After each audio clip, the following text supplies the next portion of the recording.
Mm, Oh, I have been high energy for this all day. I'm Y'all. I started my day by getting up and treating the coyote pelt that I skinned the other day, and then changed the brakes on my car that I hadn't gotten a chance to finish yesterday, which took most of my day because it was both a process of just like doing it and recording it at the same time, and then hurdles that I had to get over. And then I had the most delicious dinner, a French stew that my partner and her mom had made yesterday. And it just improves by letting it sit overnight and then slowly heating it up. Her father had picked out a really magnificent wine from a vineyard that we adore in Napa, which I'll be going and visiting in the spring. I'm very excited for that. But the thing I was looking forward to more than anything today was this game. I'm very excited to be here. So think about that on scale. How good my day was, how spectacular it was, and how at the end of it is the delight of getting to play Withering Willow with you.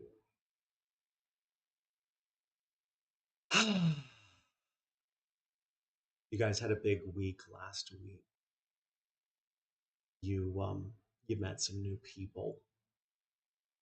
You wrestled with your emotions and one another physically.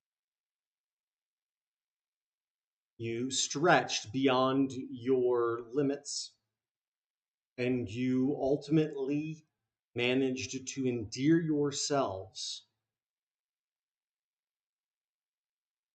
to the Fey Court. Wow. Hey, y'all, I can't put enough exclamation points on this. Wow.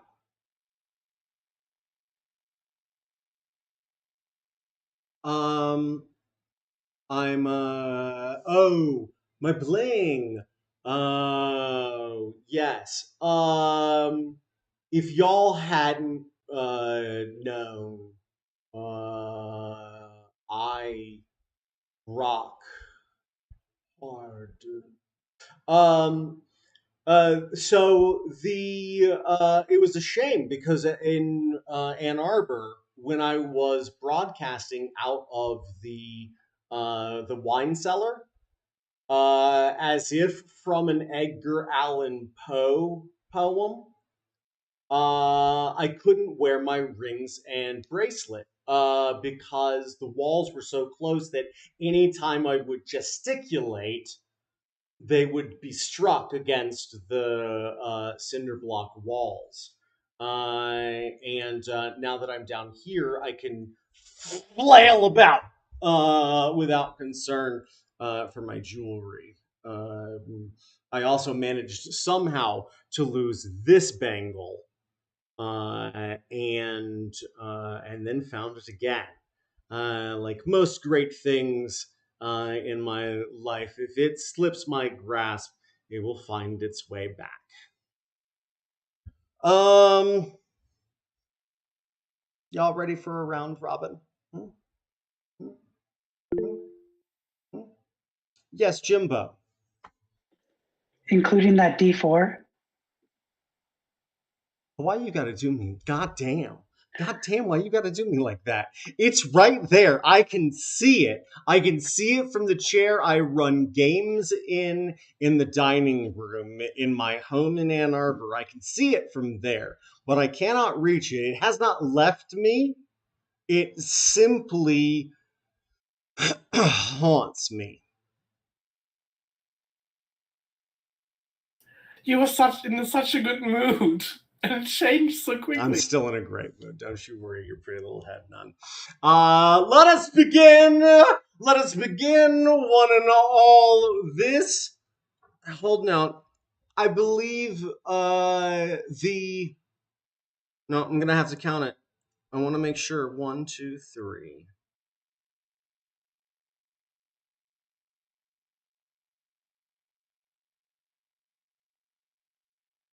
This the 5th episode of the 2nd season of Withering Willow.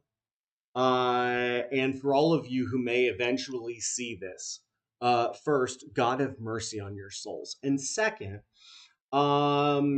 you're probably wondering where was the first season, and the answer to that question is on this hard drive right here, and unavailable for general consumption as of the broadcast date.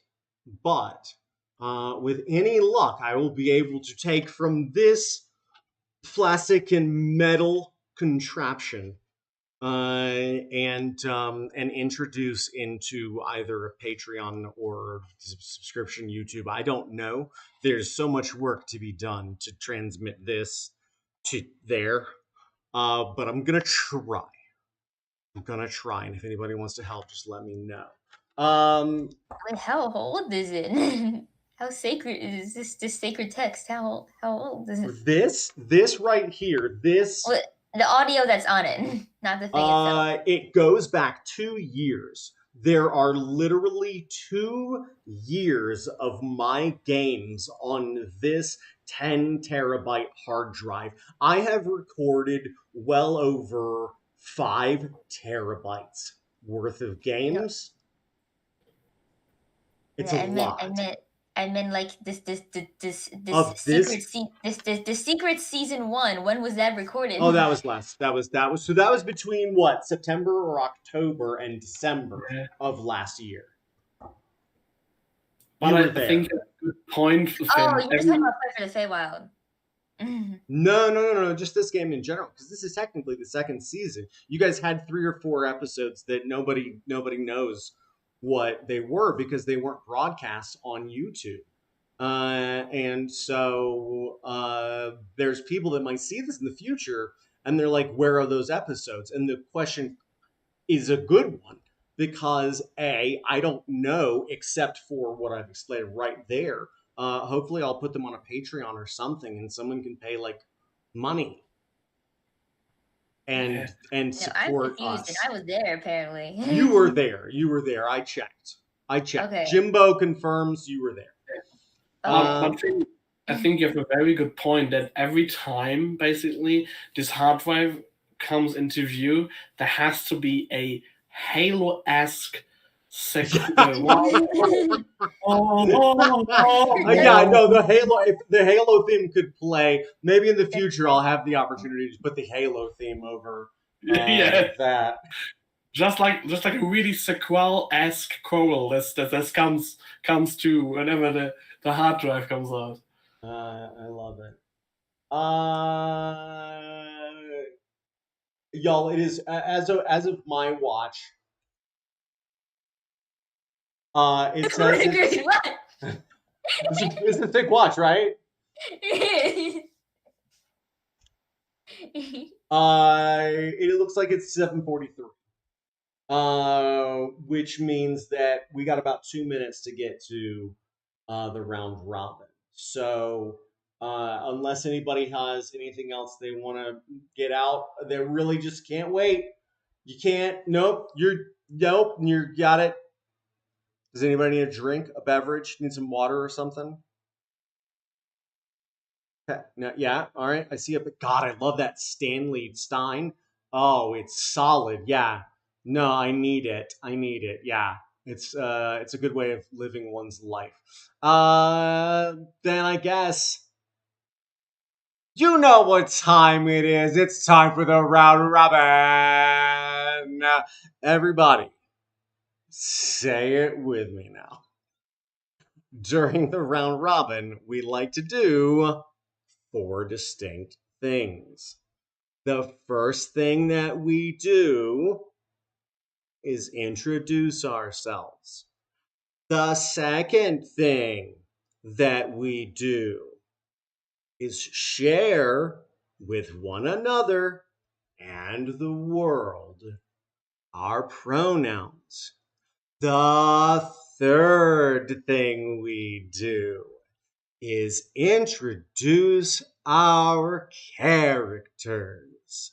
And the fourth and final thing we do is offer a vivid, aesthetic description of our characters. That's right, everybody. Oh, why? Oh, you know why? You see, I like to vividly hallucinate with my friends on the internet for 2 to 3 hours at a time, 6 days a week, often multiple times per day. And today is no different. So, without further ado, Jimbo, please take it away and show the folks at home how it's done. Hi, I am Jimbo, your local neighborhood circus strongman. Also, maybe going to become an evil villain here soon. I want both of those things for you. I do as well.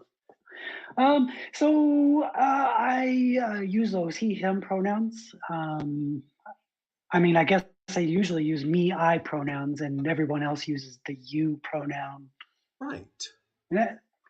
Randomly, I get the he pronoun or him or I'm never whatever. around for someone to call me him. Yeah, right? If someone says it was him, I'm like, no, the fuck it wasn't. That's a good one. So, tonight, Withering Willow, we will be playing Shiny. Shiny is a custom lineage creature. They are small. They are very, very small. They are 2 foot 8 inches tall, about 27 pounds. Their age that I have them at currently is 9. And the description I have for them is Shiny is small. They are small but have long fingies and toesies, and their tail is glorious. Shiny dark gray skin with greenish highlights and glitters. Bright, bright emerald eyes always smile, except when they don't. They smell of fresh dirt after a strong rain and fresh baked spicy peppers. Shiny's hair is very, very long, almost as long as their tail. And their tail is glorious, by the by. Glorious. If asked what made up Shiny, what races, Shiny would probably answer Goblin, Fairy, Gnome, Tiefling, Demon. I don't know. Lots of love made me from lots of folks. That sounds right. That sounds right. I think that sounds pretty right. Yeah, Thanks, Jimbo. thank you. Hey, do you want me to send you some clay pomade to really set that curve? I did actually just order some. So Okay. I'm gonna check it out, see if I like it, and continue on this mustache adventure that I'm on. Hey, so far, so good. Thanks. So far, so good. I couldn't do this until after I was 30. Same. The mustache was a different experience. Also, if you need anyone to apply clay pomade to it, you just give me Okay. Okay. Sounds like a fantastic time. I am a fan, yeah. Big fan. Speaking of big fans, TV, you know you're up there in that corner, right? You see me looking at you, don't you? Wait, is it my turn? Copy. Shit, I forgot. Shit, I forgot. Oh, you're ADD. No, hold on. and I you forgot. didn't even We were look- doing the scripted version. I have to grab my script notes. Wait. Sorry. I thought we were doing more improv tonight. I'm sorry. Okay, wait. Okay. Hey, you can listen. Hey, Atiba. Okay. Hey, Atiba. Wait, no. Hey, hey. Wait, you're stepping on my lines right now. I know. Hold on. Shh, no, you wait. I'll give you a cue. I'll cue you in. Okay. I'll walk you Places, in. everybody. All right, cool. Places. Everyone, call is 1 minute. Sorry. 1 minute. I forgot Call we were live. 1 minute. I'm sorry. Call 1 minute. All right. Call 1 minute, everybody. Great. All right. I want to make this very clear. The whole script, like scripted. There's no part of this is technically scripted. I want to be very, very clear about that. All of us have notes. Mine Right. probably far less than all of yours, but these are my. Hold on. But I'm impressed. These are my notes. I'm impressed to hear that you have them, and I'm grateful. And It now, tells me how to get my fishing license. fuck the man. All right, down with the man. Fish, just fucking fish, y'all. Everybody wants to argue that we're all gonna fish the fuck. We're not the ones. No. Listen, hey y'all. If you have riparian rights, then you go on fish. That's all I got to say to you. And if you don't, go on fish anyway. Just observe like the length that you have to throw them back. That's pretty reasonable. It's been a minute. I'm Okay, Atiba cool. Panic. Right. Oh, okay. I'm Atiba Panic. Hi, Atiba Panic. Hi. If that's pronouns, tonight I'm going to be playing Phileas. They are a pixie warlock.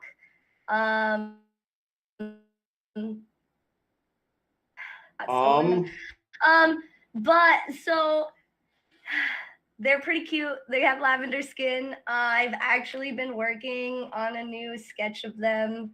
I like it. It's super in the first steps of it, but hold on. Okay. If my internet will let me, because my internet's being freaking weird. Wrong one. Hold on.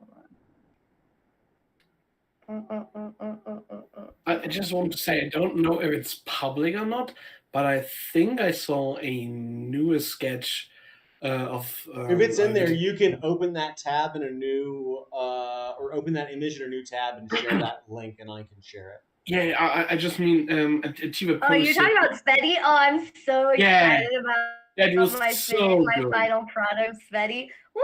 She is hot.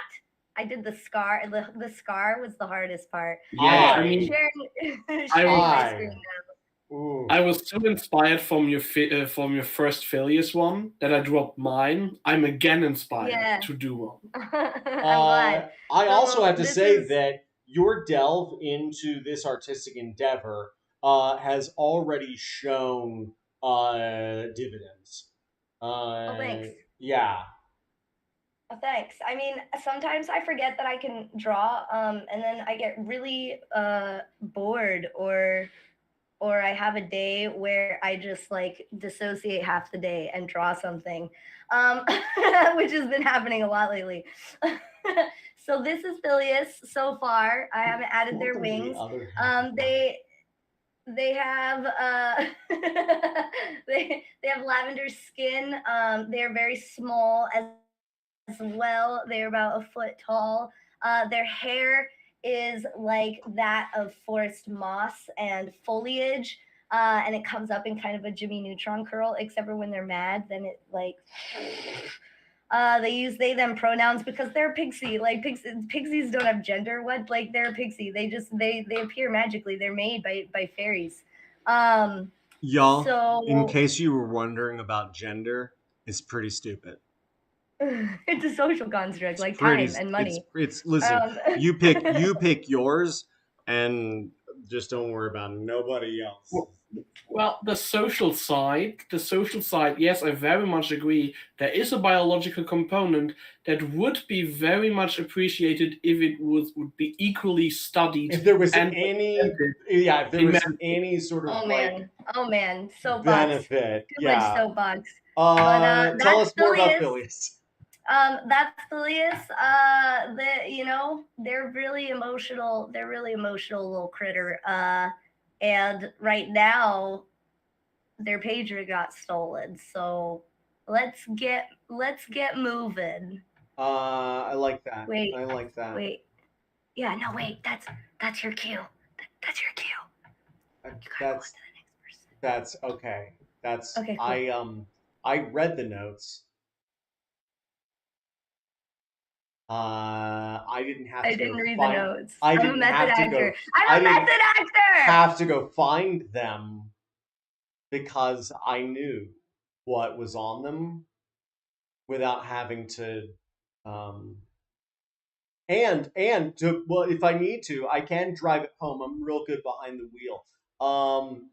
Even if there weren't notes, I know how to take a cue. Ben! What is happening? Everybody is so lively and feisty. Oh yeah, it's a feisty night. I'm ready for it. I'm so hot for it. Oh my god. Yeah. Me? Yeah, you.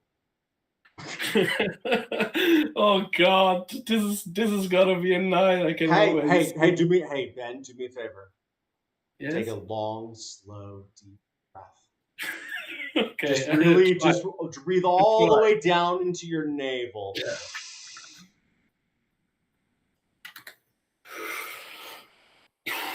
Okay. It's not our fault that you chose the longest monologue in the script book, dude. It's true. You've done this to yourself, and here's the other thing. Absolutely. You've inspired others to do it too, and that is something worth acknowledging. That warms my heart. The thought that I could inspire others. It's working. So, hi everybody. My name is Ben. I prefer they them as pronouns in the English beautiful language, and well, who I'm playing. I have the distinct pleasure of playing a certain tithe, and well, my name. I guess you can call me Tithe. I do not really have a name these days. At least none that I could constantly remember. Who am I? I am the nature-inclined, memory-blind guy, a physical man that is quite socially terrified. I am. I'm sorry about that. I do that when I get anxious, which is still better than me becoming angered. It stirs when the rage creeps in, and let's just hope it will never wake. Yes. Yeah.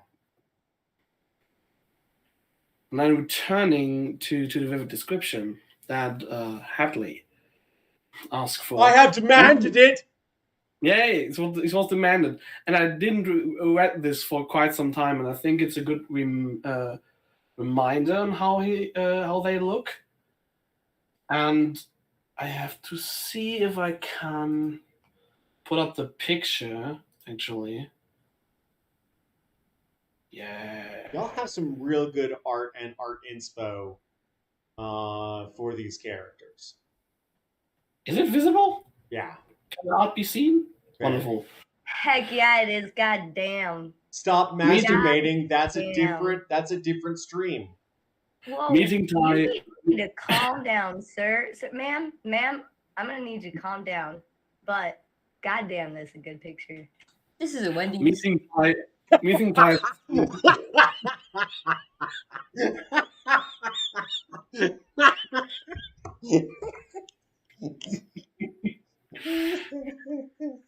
Everybody's lively. Meeting time is the experience of being faced with the most perfectly symmetrically cut, strange marble statue of an uncannily inhuman individual. Eerily beautiful, viscerally dangerous. Long, muscular arms slowly grow darker, ending in deep black hands forged in blood. Strange symbols, dreadful shapes, and occult iconography covers the broad, defined torso, speaking an unfamiliar tongue with terrible meaning. Prominent cheekbones, a sharply cut jaw, and thin lips adorn a visage framed by jet black, free-flowing shoulder-long hair, crowned by glittering umbra eyes, almost looking friendly. Almost. If it wouldn't be for the thing lurking in their backdrop. A low and shyly careful voice is Oh, betrayed you brought by a friend. A low and shyly careful voice is betrayed by a body moving with the prowess of a predator. Yet for all the ambiguity of their appearance, what prevails is a gentle kindness. That's the goddamn truth. That is the gospel, according to Ben. Stop, and thank you for the good dreams tonight. Yeah, no, same. Seconded. I also would like to take a moment and acknowledge, Ben, that the delivery of Tythe's introduction exceeded a particular threshold this evening.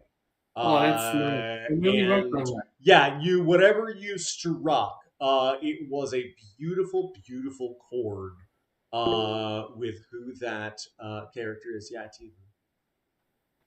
You know, could something just happen where like Tythe maybe gets pulled into Ravenloft for some like crazy reason? Because I just feel like I just feel like Tythe and Svetlana could like literally rule the world, Ben.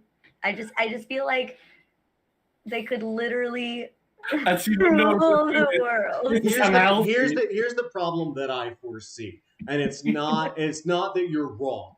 By any means, I think you're absolutely correct. Here's the problem that I see, and that is the entity and the man, and that both wouldn't make their way to Ravenloft. Only one of them would. That's super fine with and me. I think that's true. Like that's I'm okay. just saying, like Give me the dangerous either Svetlana would eat him alive or he would eat her alive. It would work out. It would be fine. No, this is not healthy. Here's the issue. Because Svetlana would absolutely devour him, and what I know of Svetlana, here's the problem: Svetlana would think that she was getting a whole ass meal, and she'd be very empty when she finished him off in no time. And then she would look down at what remained of his body and go, "Fucking bottom." Which brings us around to Finn. Finn, yes. Take it away and show us how it's done. That was such dramatic. That was beautiful. from both y'all here, from both your reading of your profile for your character info, and then this delivery of the toxic relationship. There would be absolutely nothing toxic about it. No, it would be the healthiest. Wrong. Lies. Roll a deception check with disadvantage. Finn, take it away. Yeah, I don't know. I don't really know much about Svetlana because I don't watch like any of your other games. Sorry, I'm too lazy. She's a she's a real one. The vibes that I get, no, do not ship. Bad ship. Yeah, seconded. Svetlana is one. Svetlana is ensuring, that the cycle of toxicity continues. She's like, here's my toxicity, and you can have that now. How do you like that? Why are you talking so much shit about Svetlana? You know you love her. That's not shit. You know you love her. I didn't say I didn't love her. She's not the first toxic woman I've loved. All right. I'm good at it. She's Thank like you. she's like toxic. She's like toxic, but in the most loving, nurturing way. Okay. Yeah, that's how She toxicity takes works. care- Otherwise, takes you're just a care of cunt. you. That's a very different thing. And she's not that. She's just toxic. Finn, if you don't introduce yourself in Portobello, we don't get to play Dungeons and Dragons. Hi. I'm sorry. I know, but it's partly my fault that we've wasted an hour. It's not. It's not. We're literally only at most 5 minutes behind. At most. Please take your time. Honestly. Oh, okay. Sometimes I can't tell what's serious or sarcasm. I am. Even if I'm laughing, I'm being dead fucking serious. Okay, well, I don't have a whole paragraph to read. I have no script. So, Bless you, child. Thanks. I'm Finn, they, them, and I play Portobello, she, her. She's a purple druid. She's very tall. She's like 8 foot. Thick. She's the brick. Awesome. Okay. This prison screen. This is the only art I have of her, but you get the idea. She's so beautiful. I love her. Yeah, she cries a lot. Don't we all? I also have I have a Pinterest board. I love the I don't would be here all night if we looked through all of it. But... no, take your time, man. No, just go ahead and keep scrolling. I'm not mad. I'm not mad at all. Anybody, raise your hand when you're mad.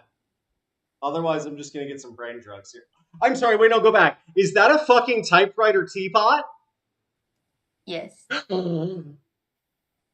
the fuck up!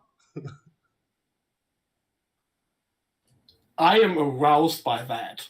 In my function as a literary, I'm in aroused. case you weren't aware, I got up out of my chair. Okay. You gotta actually go Thank through you. it. That was okay. Oh, wow. All right. That was pretty good. That was pretty good. Thank you, Finn.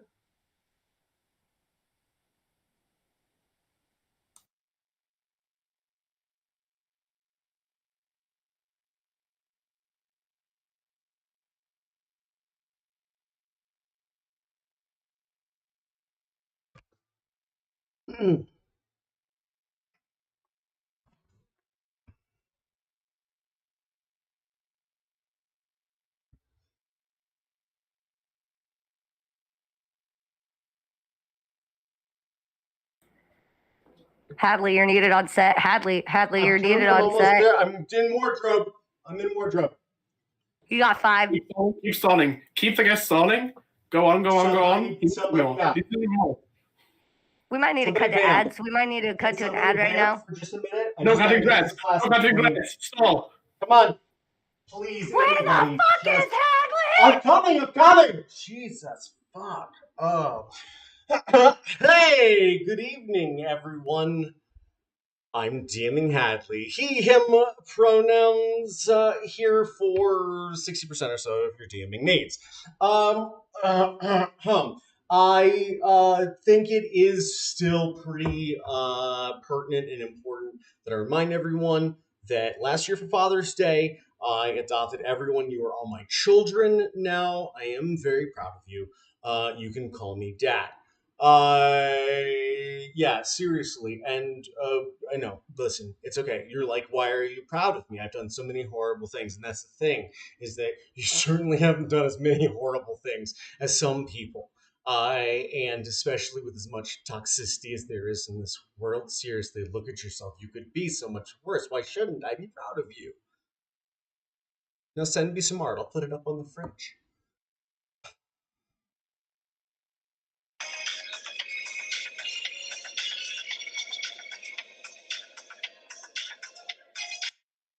I What want to the be fuck very is clear. happening? That was the longest Rick roll anyone has had to experience, because if you've been watching since the beginning of these seasons, or God forbid, you've gone back and actually watched as much as Jimbo has of what's on that hard drive, then this has all been a long con to Rickroll you.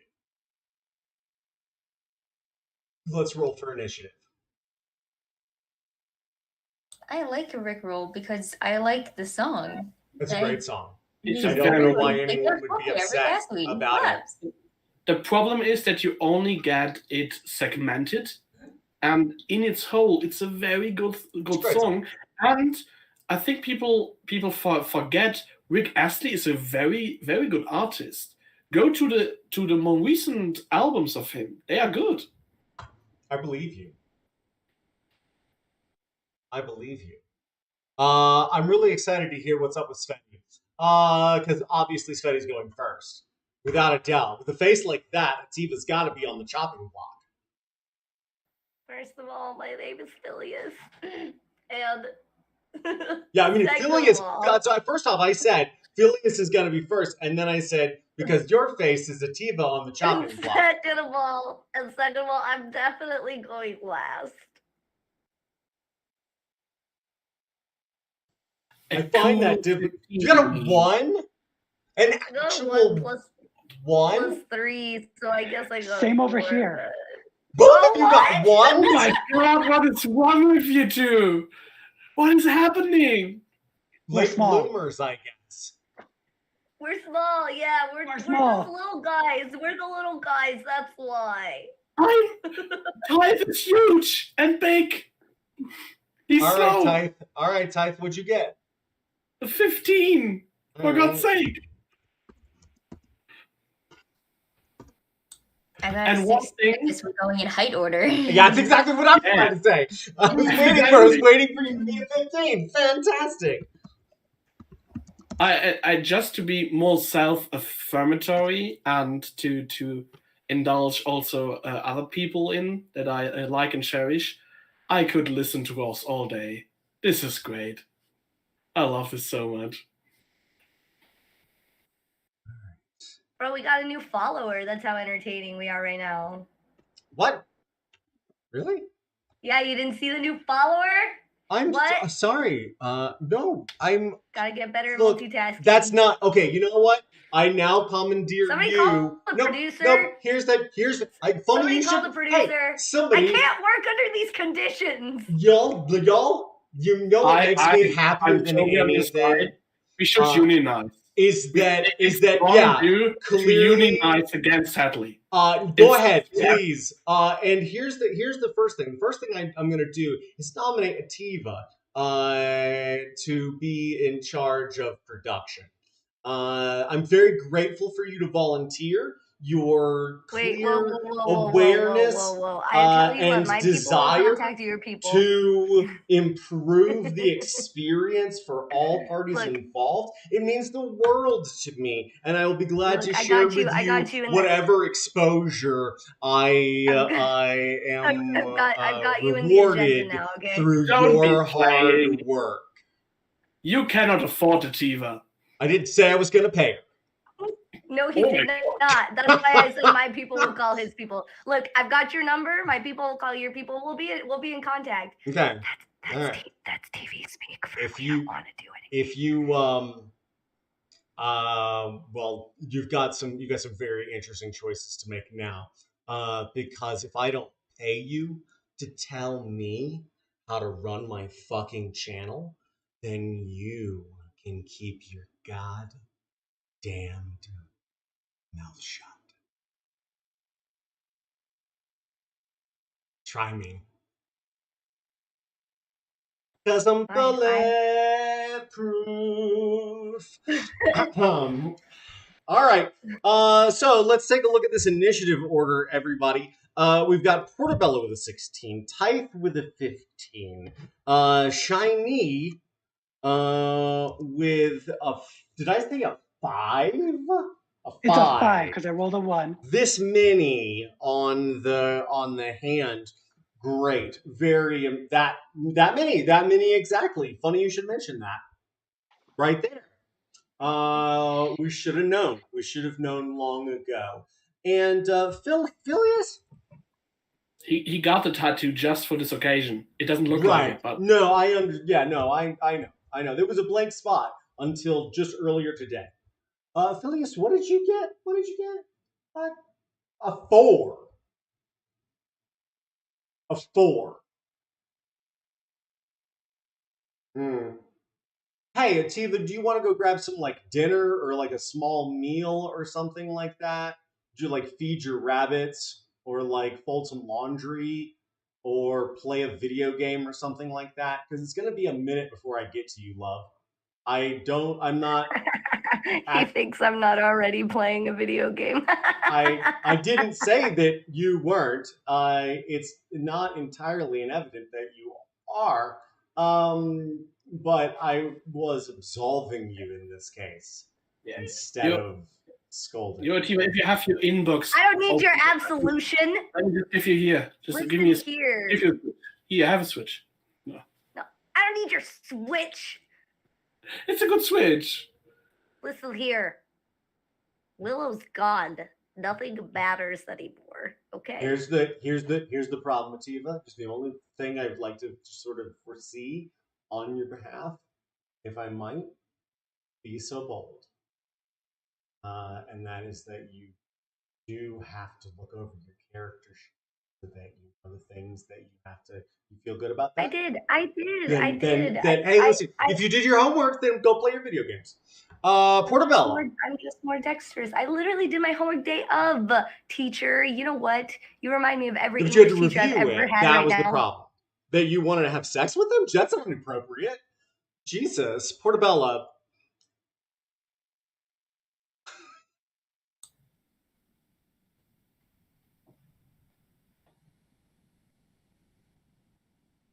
Hey. What am I doing? Hey, what sort of things did Portobello get from her level up? Mechanical things. Yeah. Sure. Start with Um, mechanical. charisma boost, wisdom boost. I Okay. think I remember what others. I think those were just that with Pretty significant.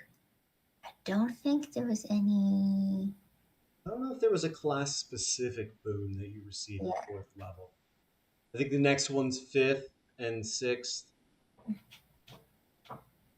Does There's a- anything happen? Oh, 7th, you end up with a few bonuses. I don't think there's any different like class stuff. And then since you let us pick a feat, I picked cantrip mastery, Okay. so that I can use any cantrip as a bonus action, so I can just do fun magic stuff. I would like you to think about what, if you have not already, what sort of practice it took for you to develop that ability. You got a bonus to wisdom and bonus to charisma. What do you think Portobello would have done, or who she would have interacted with to develop those abilities? You said that we're the court is like helping us with this, right? Yes, you have access to everyone in the fake court here. You are. I mean, you can literally pick.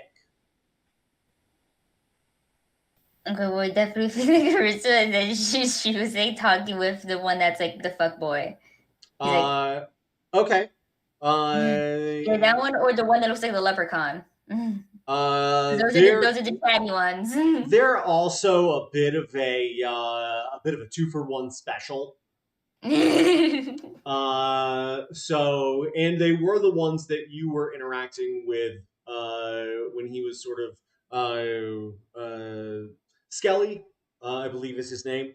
Um, He's not a and skeleton though. This is so sad. yeah, I mean that is the I believe it's Gaelic. Yeah, Uh, all of the court names are okay. Gaelic. And if anybody wants to tell me how to pronounce it better, you just let me know. And I'll see what I can do. But yeah, Skelly and Dom are you two boys? And I mean, of the two, it's pretty evident that Skelly is like he's like a refined level of charisma, um, which I emulate myself, in that I simply allow it to pour out of me instead of trying to restrain it like some fools. And there's Dom, who he has to sort of like chase after charisma, but at the same time, he's still doing better than most. So I'm curious what your exchanges with them might have been, and what did Portobello get out of that interaction and potentially relationship by way of just developing. I know she would just like ask them like how to be social, how to talk to people better. Dom leans over the counter. You guys are in the chambers, the council chambers again. And it seems like this actually is where Dom recreates, just so he's like never late for a meet. My mom gets like real mad at me if I'm not here on time, and I don't actually know what time is, and so I just try to be here as much as possible so that I'm never late. A great and wise individual once said, "A broken clock is right twice a day," and I have aspired to be that clock in my life. Oh, I'm gonna write a song about and he picks up his lute, begins to pick away. As he does, Skelly rubs his forehead, stifling a twitch, and he says, "Portobello, he's not entirely wrong, but at the same time, he's so far from right." My dear, I think the first thing that you need to know about charisma is that you already have an excess of it. uh, oh, um, You don't see, do you? It's fine.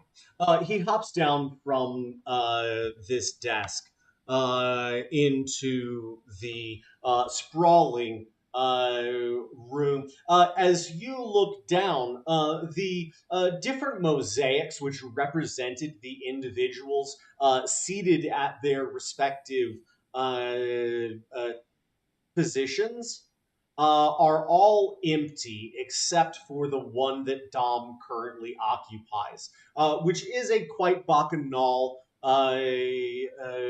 tribute to festivities and joy and delight in the world, and a very secular appreciation for everything that life can offer. And as you look at these empty spaces, Skelly begins to march towards you. And as he does, he begins to stride up steps that are not there until he is, his head is just about eye level to you. And he stands in his bright velvet green jacket, shimmering somewhat here. And he pulls out a monocle and sticks it in his eye. Just like sweating nervously. He reaches out. Actually, he reaches up first, and he sort of flicks the brim of your mushroom hat. And as we see that flick sort of like undulate through the cap, we see they called flagella. Is that what they call the fins underneath? The gills? Somebody help me. I don't- Anyway, we see them begin to shimmer just a little bit, and as they do, we see Lamella? lamella. Is that what they are? Okay, cool. Um, Somebody figure out what the fuck flagella is so that I can relocate that to where it belongs. I think you're thinking of the little wispy bits that little microorganisms have. That sounds right. Okay. I think you were right the first time, Finn. Though Jimbo's not totally wrong. They look like lamella and they have similarity functions, but it is gills, I think.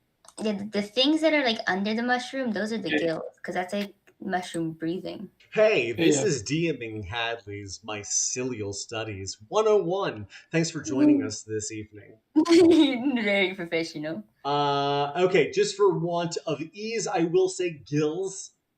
And I'll remember not to call them labia. That's not true. We see them begin to shimmy and then shimmer as little spores of faint lavender begin to rain down over your shoulders and spill into this space. And as each of them begin to land on these tiled floors, things get very literal. As each of these spores begin to touch these wedges, different stories of Portobella's life begin to take shape. Vivid colors, beautiful vistas. I'm going to have you describe one or two of these that stand out in Portobella's history, where she actually was particularly charismatic, even though she wasn't aware of it. And so I would like you to think about those moments. But as you look down, we see this swirl, this halo of spores begin to stretch out. And as they settle, you see this almost star field of purple on the ground around you, and you see the tiles begin to flip or break or change color and sprawl outward from the center where you stand in this room to the edge of all but one of the seats in this chamber. Um, what what story or stories specifically stand out to Portobello where she actually was being far more charismatic than she was aware of? Oh, jeez. uh, you're literally like a teacher. You're literally like you make me do homework. You make me do work that is hard. Correct. um,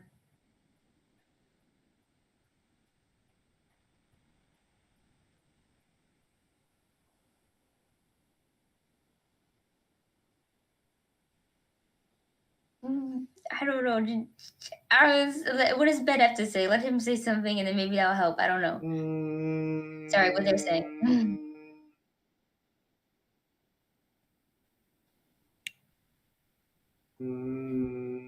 Ellie, earlier we can cooperate and help each other. I don't know. Well, I would like to take a moment first. Of course, I let don't. let those seeds of thought. Yes, I begin don't want to to the interview. gestate. I just want to help Finn if she. Sure. wants Absolutely, I believe it. I do. Well, I have a thought. I'm not sure how to tie it into the charisma thing though. I just had What do you like got? I just had like so wait, who's it by? The song Prom Dress, but I think it's Mixton it's like MXMTON or something. Nice. Tell me more. That song is about crying in prom, and that's probably exactly what Portobello was doing, and then that's how she met her friend Magnolia, because she was like came over to like see why she was crying, and then I don't know, I guess Portobello said something like really funny or something, and then they ended up becoming friends. You see how easy that is? As this story begins to present itself in mosaic form, you see these different scenes progressing from the center of this room outward towards an empty seat in the chambers. You hear Skelly say, "You see, most people, they misunderstand what charisma really is. They think that charisma is simply being liked by people, and that is an insufficient judge. You see, charisma is doing what gets you what you need and is a strength of character, not simply being a character that people enjoy."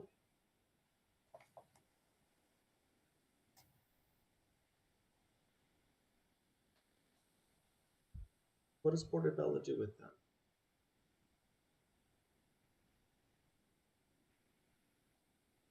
That was like so beautiful. She like might cry again. Not yet. Just almost like about to cry.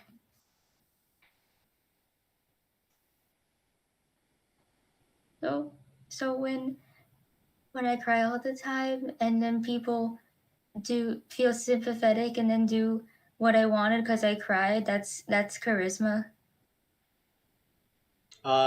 He looks up towards Dom, and Dom looks down, and he says, just think of it like, what are you hoping to accomplish? And if you happen to do the thing that makes people want to do what you want them to do, I mean, that's charisma, right? And he shrugs, holding his lute in hand. And as he does, you see massaging his neck. Skelly turns around. He says, "Again, my compatriot is not without his correct assessments, but it is even simpler than that. You see, Portobello, we all have plenty of charisma. The thing about it is not as much do we influence others to do what we want them to do, but the ease at which we engage with others who offer uninvited and unsolicited what we need from them instead.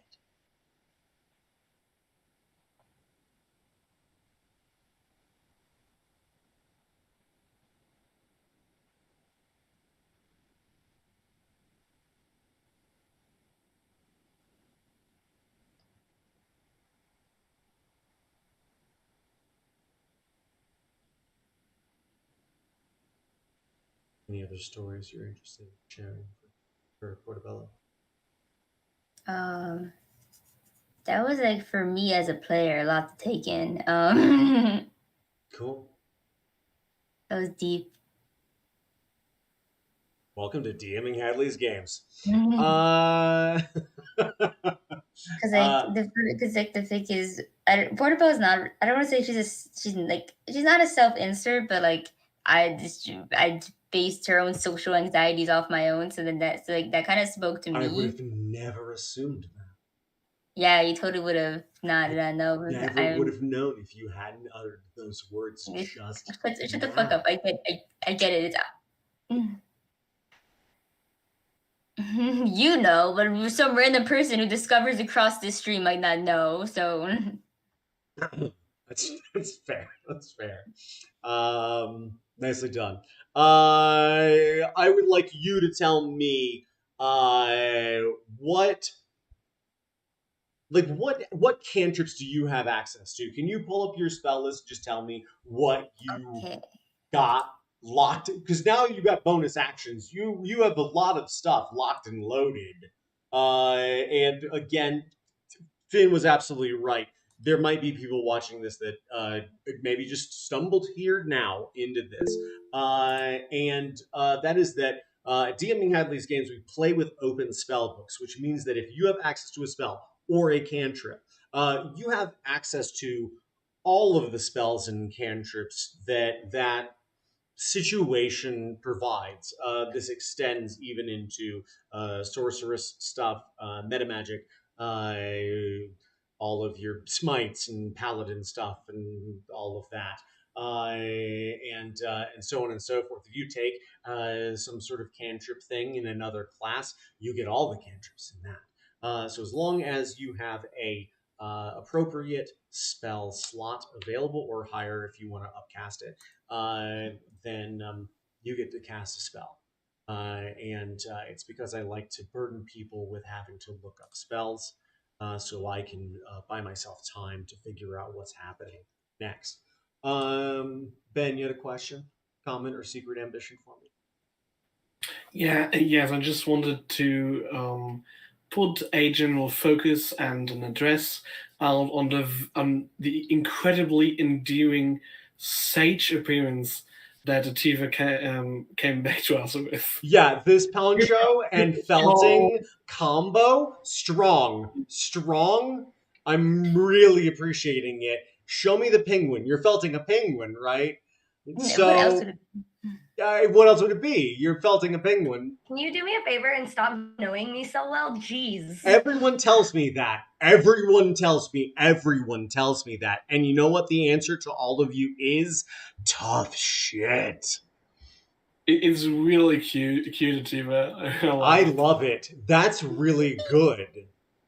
I'm worried. It's not like this part isn't even stuck to this part yet. It took me so long just to make this ball. Yeah, it's a commitment. It's ridiculous. It's a commitment. But it's cool because I don't actually have to look at it while I'm doing it. I can just like chill. You're just working it in. I just learned. I don't how have to do look this at it today. while I'm working it in either. I understand. It just has this grounded introspective, like olden, wizened. Very I zen. I just wanted to match Hadley's Southwestern vibes is all. Please do. Also, literally, any of you, please come down and say hello. There's a goddamn casita. It's right here. It's empty. Put your ass in it. I don't know what to tell you. Besides that. Please? How's please? Does please do anything for anyone? I'm super down. I just have to quit my job first. What are you waiting for? Seriously, what the fuck are you actually waiting for? What are you waiting for? A sugar daddy, duh. I need more than just a DMing daddy. Calm down. I'm also looking for a sugar daddy if there's one out there. So just go ahead if you We are want all to your collective sugar daddies. adopt We us, pay. adopt us all. Yeah. Well, technically it's sugar babies because y'all are giving me the sugar. I would like to know how Portobello managed to learn how to make do with cantrips so flippin' fast that she can cast them as bonus action now. Hmm. That was harder to think about. I can come back to you if you really need me to. Otherwise, I'm gonna hold your feet to the fire. I mean, I'll think of something eventually. I don't. What? Well, let's start. Actually, I apologize. Let's start with the list. What's on your list of cantrips? Just the name of the spells. Just list them off. Okay, control flames, create bonfire, druidcraft, frostbite, guidance, gust, infestation, magic stone, mending, mold earth, poison spray, primal savagery, produce flame, resistance, shape water, Shalila, thorn whip, and thunderclap. Shania Twain's my favorite spell. Hey there, Shalila. Would you like in New York City? Nice. I Okay. don't think of that song, even though I should. I always think of Layla, the Eric Clapton version. Nice. Okay. Layla. Yeah. All right. So in case Finn, you were ready for me to go ahead and just tie the whole diatribe about charisma to you as a person, right there. What of those do you have prepared that you were like they're like shoot from the hip? These are the 3 or 4 or 5 cantrips that I'm going to just like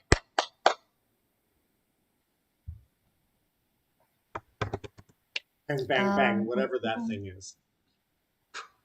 I didn't because it's open spell book. I don't bother to select spells. So, so the ones that I have are, so I just select them when I use them. Right. So like the only ones that I have right now are, the 2 that I got with actually wait, did all these get what did from the Druid Circle? No, I think Chill Touch is from Circle Spores. I think Poison Spray is also from Circle Spores, and then I also have Mending selected right now. Okay, so you've got some real base sort of like fundamental who you are on deck, essentially. You mend things, you're like, the spores, they told the story. Oh, actually, you know what? Here you go. Here's your tie-in. I think we see you now alone in the council chambers. And as you step in, Dom's not here, Skelly's not here, you're the only person here. And I think you start to want to lean into your charisma.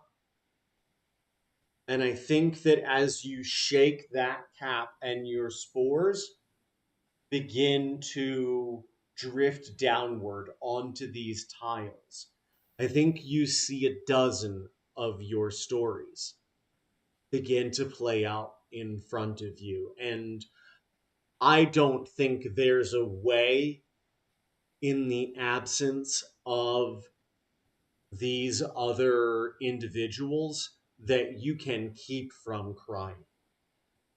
I think as you begin to look down around this room, you see shifting example after example of what endears you to the people that mean something to you. Not wrong. Not wrong. Not entirely wrong. I'm too young to get that. It's okay. Flashdance is what happens when you decide that authority is not as important as transcendentalism. So I think that we also see, right, a moment where that wisdom really kicks Portabella's ass. Because as you look around at all of the things that are tremendous about your life, I think you begin to realize that whatever strife you experienced was insignificant compared to the beauty that you created and participated in along the way. And I think as your tears fall and hit the floor inside of this room, we begin to see through the cracks of golden and white and brown and teal tiles telling the story of Portabella's life, an expanding fairy ring of mushrooms growing larger and larger until they begin to grow into the surrounding monuments of these Bay gods. You just Tithe. got Yeah, you just got shroomed. Tithe.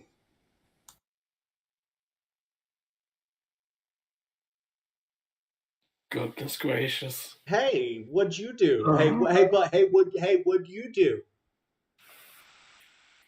What did I do? I What'd don't you do? know. I don't know. No, you look at the sheet and you tell me what you did. Okay. I didn't do anything. That's That's a not lie. true. That's a lie. That's a lie. You did Okay. something. You did something. Okay, I did something. I admit.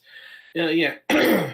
So Tithe went further into his specializations and attributives, basically choosing one-handed the capping of his strength score from Okay. +5, so from 18 to 20, Okay. and on the other hand, the beauteous idea and inclination that Achiever gave me from choosing a Great Bite Mm-hmm. as a feat. Okay, so capped out your strength score at 20. And did great bite. Here's what I'm thinking. I think that some members of the Golden Guard have quite literally let you off your leash. I think this is not quite unsolicited as for terminology, as I do believe that a lot of the strength improvement is not Tithe becoming physically stronger or having a supernatural increase of strength in any kind of way.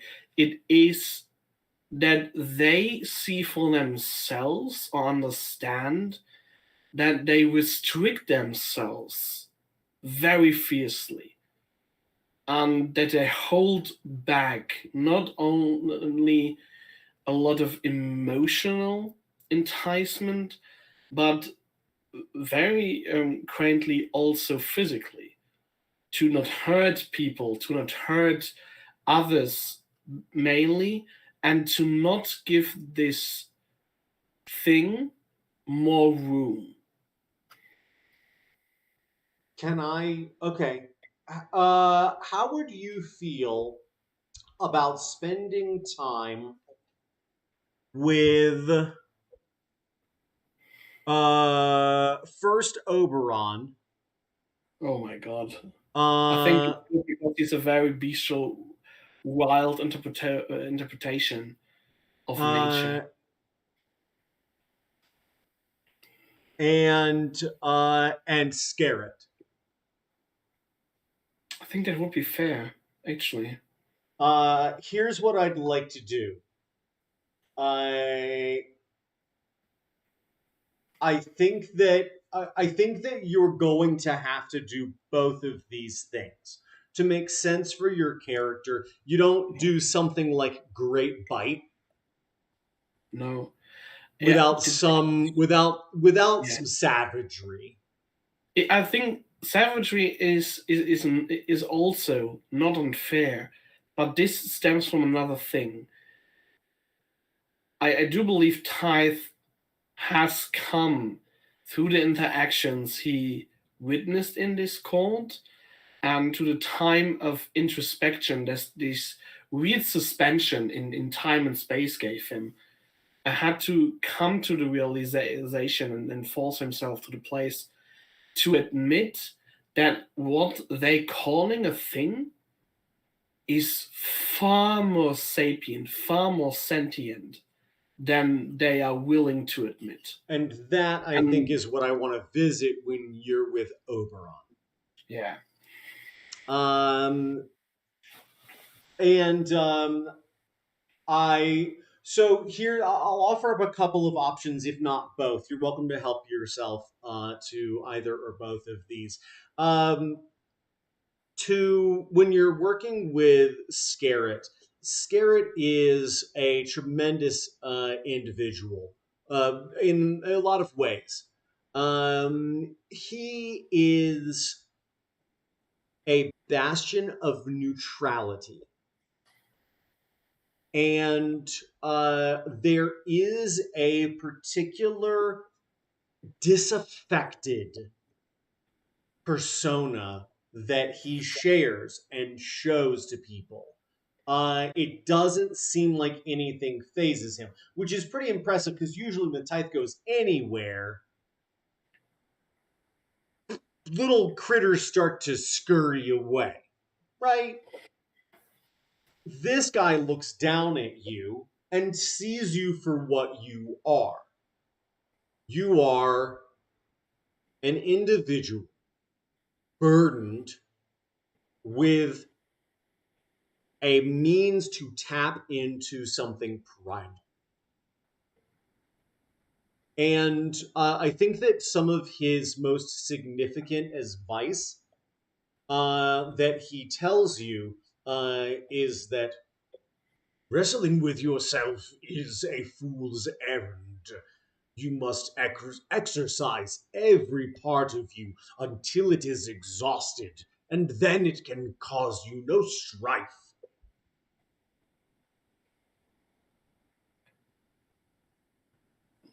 Tithe, I believe, without addressing them so much as taking in the advice, standing there, had lowered and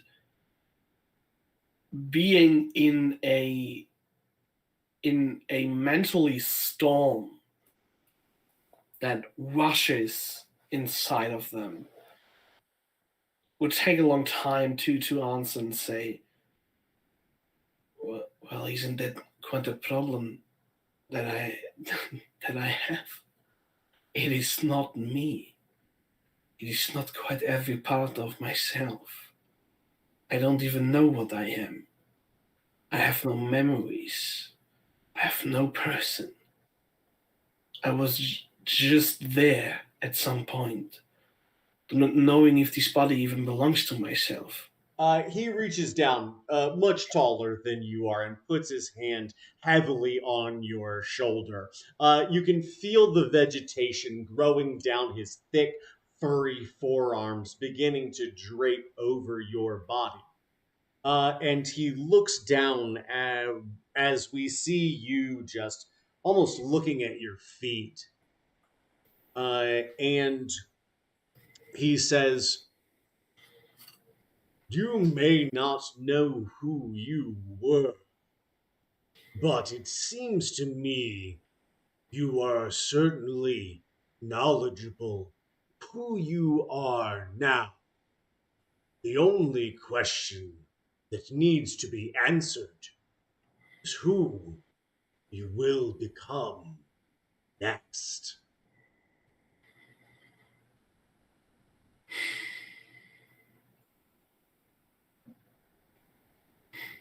A good question. But I feel without me knowing, I have an understanding of what I do not wish to become. Because this body belongs to something I never want to be. If you know what you do not want to become, then certainly you can save yourself from it. But it is no replacement for knowing what you want to become. Because if all you know is what you don't want to be, then you are destined to become it regardless of the energy you put forth.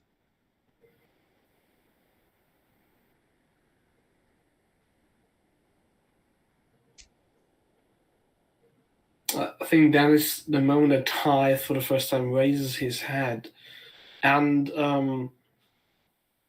two teardrops of blood slowly dribbling down, and they have a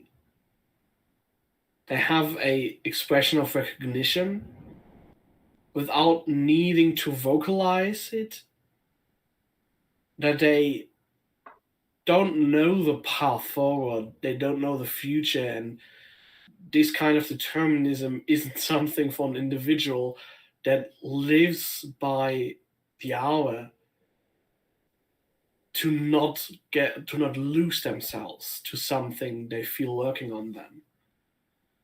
But I think Hive realizes that what they seek primarily is to protect and further others over themselves, because they don't need to know where they have to go. They don't need to know and their morality and ethic makeup if they can be just guided by the people close to them. Here's what I'd like to offer up, and that is that you are part of a scouting expedition.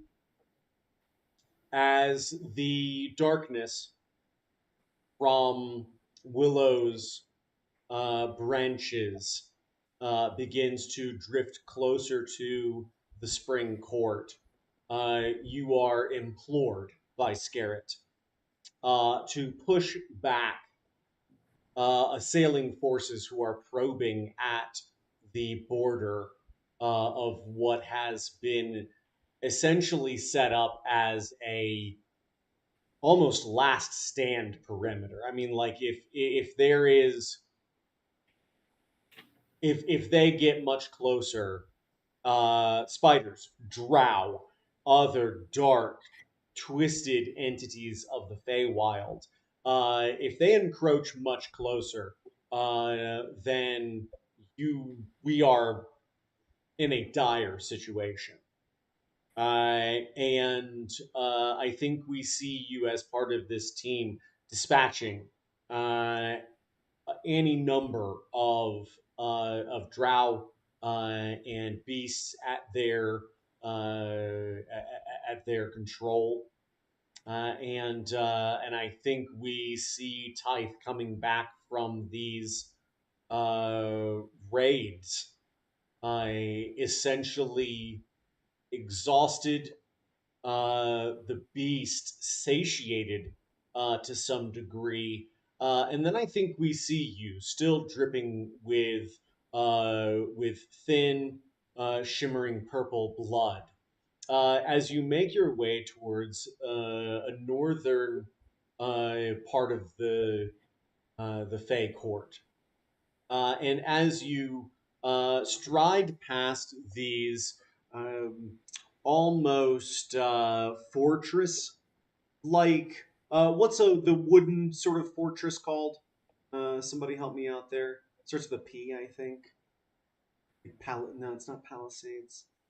Palisade are walls. Maybe it is walls. palisade walls. Yeah, they are big, heavy wooden walls lashed together, and we see you push through, leaving a claw print of blood on these wooden gates. But as you press forward, we hear gravel compact under your feet. And after the first 3 or 4 heavy footsteps, we see an acknowledgement in Typh's eyes. Then we begin to hear your footprints or footsteps go almost imperceptibly quiet. And as you look out down this gravel path, it is lined with small stones. And on each of these stones is a small pot with various bonsai. And there are hundreds of these stones, and thus hundreds and hundreds of bonsai. The gardens beyond include jasmine and birch and maple, beautiful arrays of greens and reds and whites and pinks rising into tall pine trees which shade this garden. And as you stride quietly down this gravel path, you are met with larger stone uh, structures across which you can see a sprawling, reflecting pool. And on the other side of it, you see Oberon. He is seated on a almost perfectly flat stone disc, which juts out only slightly over this pond, which begins to ripple at the faint turbulence of the wind of you moving into this space. And as he sits, his antlers rising and twisting together around his absolutely tremendous body, he smiles, acknowledging your presence, and says, "Would you care to join me?" Would I survive? Only if you can fight off boredom. Boredom was never a problem for me. He says, "Then come, sit." That follows the invitation. Uh, Carefully, still with the stride of a predator, but one that knows that he moves in a territory of something greater.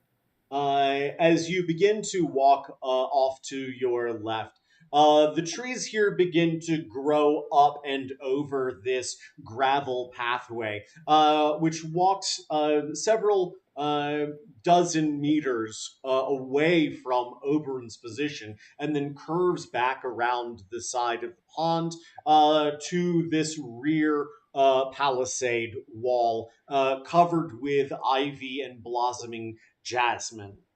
You walk through a small bridge, covered bridge, and as you step through, it is impossible to stifle your footsteps here. The boards creak, and you feel the wood flex under your weight. And I think you wonder at once how Oberon is able to even be supported by these beams, much less get his antlers through this covered area.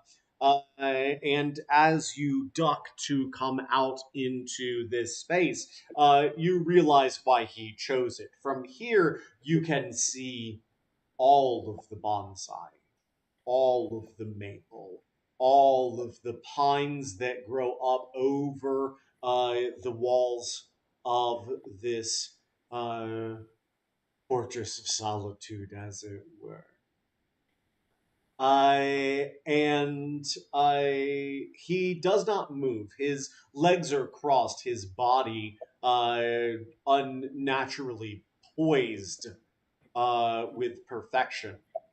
And there are two other stones, one up to his right and to his left, and then a shelf similarly filled with beautiful statuettes and other foliage which has been thoughtfully manicured over, one might think, tens of thousands of years.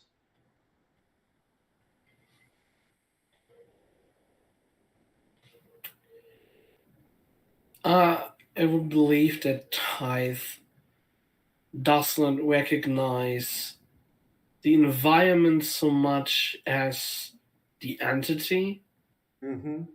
and in a precipitous exchange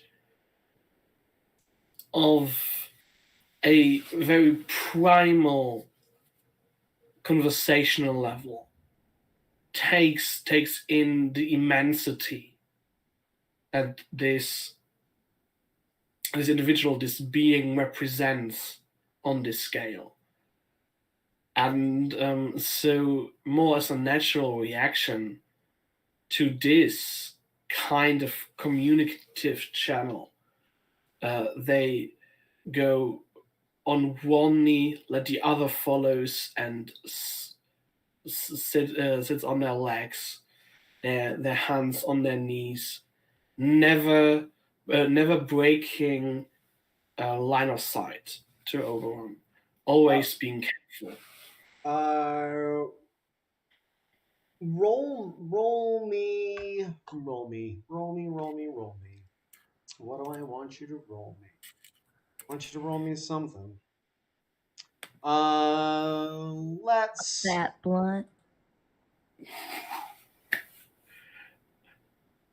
You heard the lady. Well, I didn't understand that. I'll, if I may. Ativa was kind and insightful enough to tell you exactly what I needed you to roll. And that is a fat blunt. I need you to take some weed. I need you to grind it up. I need you to pour it into a tobacco wrapper. I need you to lick it, stick it, and light it.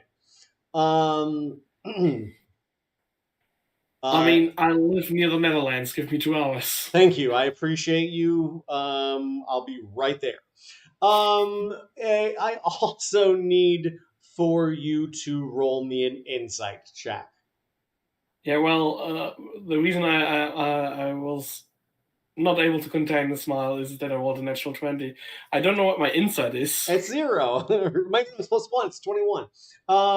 As you take a position here inside of this garden, there is a particular and undeniable method of feng shui to it. You, in your position, are inundated with an undeniable level of sensory and almost mythic stimulation. The beauty is deeply affecting. The ancient nature of these things and this place touch your soul in ways that you can't even turn away from. What Oberon has created here is a true sanctuary, a place in which an individual and an entity can be completely at peace. And I think for maybe the first time, you feel like you don't have to fight to maintain composure. Oh, Shiny, Oh, hi, that's me. Hey. Oh, hi. What kind of leveling action did we get from Shiny? Oh, we got four. We got 4? Four. Wow. Yeah. That's an Okay. amazing level. Yeah, we're good. Okay, thanks. Wow. Goodbye. Great. All right. Philly, no. Um, For Shiny, they went up one more level of Druid. okay. Um, and uh, so that gave um, +2 ASI, and we put that into Dexterity. Hmm. Um, I'm thinking the reasoning behind the movement into Dexterity is, well, what we saw earlier was Shiny was running to go and be helpful and get food and was not quick enough to get back and needs to be quicker to keep up with their friends so that way their friends don't get lost trying to get where they're going and they can stay there and they can bring the food and they can be the helpfuls. I like that a lot. I like that a lot. Um, And for feats, so sorry, you had your hand up. go ahead. Okay, for feats, we took the Warcaster feat, and this is because so when I first started on the concept idea of Shiny, um, I did not expect for them to have this sudden secondary character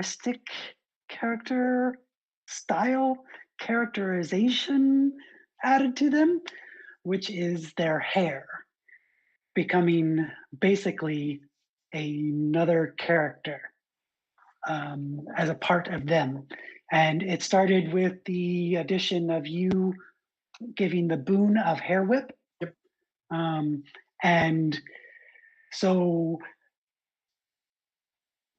my imagining for why taking Warcaster is the want to cast the image of casting spells without having using their hands, using their hair to do some of the semantic components. Sounds amazing. Sounds amazing. And I think that this stems from the times when they were learning to become a druid of the Circle of Slumber.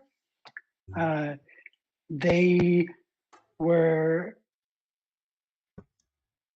the hair was a bit more crazy, less controlled, and it was something that was mentioned that if Shiny connected with themselves more, um, they might find that uh, themselves and their hair would have a more cohesive environment together. And I think that that's what's going on is more of working together for a betterment. I like that a lot. How do you put it to work? How do I put it to work? How How does does the how does how Shiny find this? Um, I was thinking about uh Kuoven. They're small and are uh a very endearing individual. They understand the idea of symbiosis very deeply.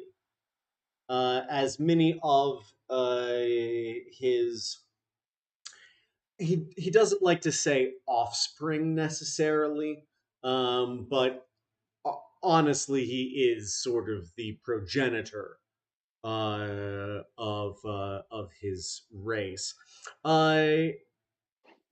but initially a bit shy, he somewhat stammers, playing with his trunk-like nose as he approaches you, almost fearful at your cat-like prowess. But I think that if you don't try and eat him, he's going to be a boon to show you how to empty your mind. And instead of controlling your hair, letting it do what you know you want it to do. Instead of exercising control over it, trusting it to make the decisions that you would make. And he goes through actually a few different Fey creatures, showing you his own sort of symbiotic relationship with them, to exemplify what this means.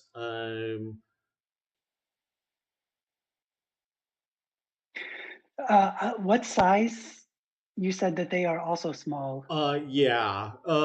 He's like smaller than you, 2 foot 5, 4, 4, 5. Like when he stands up real tall, So two just a five. little bit smaller, Yeah, I but mean a not little bit. much. So, I mean, there's not many smaller than you that aren't.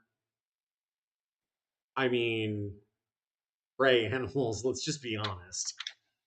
Well, I mean, Just Phileas is smaller than what did us. I say? What did I say about snacks? Keep Wait, your actually, I know. I'm a friends snack. close and your snacks closer. Correct. Okay. And when you said that they go through their fey creatures, do you mean like they have these as uh, pet sidekick friends, or Oh, like they absolutely wild shape not. into? No, he finds fey creatures and assumes a quasi symbiotic relationship with them. Yeah, Oh, they're parts and together. Okay. yeah. Okay. Yeah, he essentially he goes out and one of the creatures that he sort of, I mean, honestly, he simply latches onto them. He literally jumped on the back of a glitch kitty. And you see his trunk just sort of like bloop into its spine. And then you see him sort of just like disappear into this thing almost. And you see that animal turn and look at you, and then sort of phase beyond like they usually do, except that you can see the tip of the tail swinging as it's moving into the Fey forest around the camps on the south side of the Sealy Court. Okay. He also at another point he latches onto a medium-sized sort of primate looking critter, like a spider monkey, sort of, with a little different facial configuration. And was very similar in size to you. And he wants to essentially take you on a. Did anybody see Into the Spider Verse? And if you cannot answer yes to that, remedy it immediately because it is one of the best movies that has ever been created. Everybody else, that's your new fucking standard. Where Miles and Peter Parker are swinging through the trees, it's very similar to that, where he's like trying to have a conversation with you as this like macaque monkey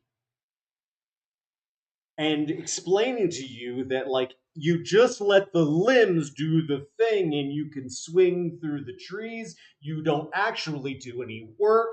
You just let the thing do what it's supposed to. And I think that we do see in the beginning, like Shiny sees the glitch cat part and the start as Kumyan.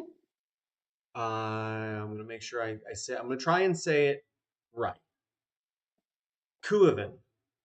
Kuovin. Right. That's the one I was like, what? Is that Kuivin. really how you say that? Kuovin. Kuivin. So that one, so we see them like take off and start running, and it's the that's whoa, okay. And starting to like run with curiosity to chase, but also not really wanting to be that close because it's kind of strange but interesting. But glitch kitties are dangerous too. True. Danger kitty. And True. then I think that what we see would be like at times the hair will sometimes do a run too. So it's hand, foot, hair, tail, foot, hair, hand, hair, foot, and then maybe a little stumble and trip because realizing what's going on or not realizing and stepping on your own hair. Mhm. And then the spider monkey one, I see this as like definitely what you explain is like the hair, like letting the hair do the thing. Sometimes tails and hands, just because it's better for that branch and it will make it easier for the next thing Mhm. and starting to work together. Yeah. I like So that yeah, a lot. I like this. This is very much like what I should be doing. Yeah. You hear in your head, "Don't fight it. Don't say it. Don't fight it.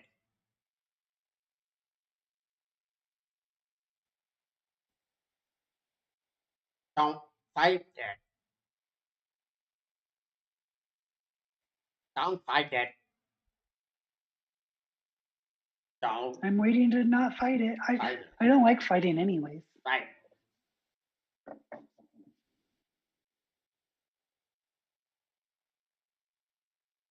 What else is Shiny in? Um,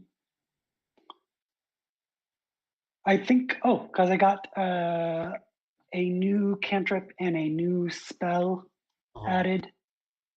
Even though it's open spell books, added to my repertoire of necessaries. The Straight from the hip. control flames because flames are bad for sleepers, and Okay. we like to keep our sleepers sleeping so that they rest for a good long time. Mhm. And then spell, I took hold person Do you do that with your because hair? I do that with a spell. Does it look like your hair? I haven't decided, but that is definitely a possibility. There's already so much hair tripping and stuff that goes on. I don't know, so much hair. I am I more than just my hair. I know, but let's be honest here. Jimbo. Let's be honest here. All right. I grew up being threatened by old ladies that they were going to steal my eyelashes and fingernails and my hair. I sympathize with the fetishization of hair. I mean, in some ways, I obviously play into it, but what I'm saying is that I acknowledge where you're coming from, and yet I find myself compelled to simply say, "But you know how good it is, you know."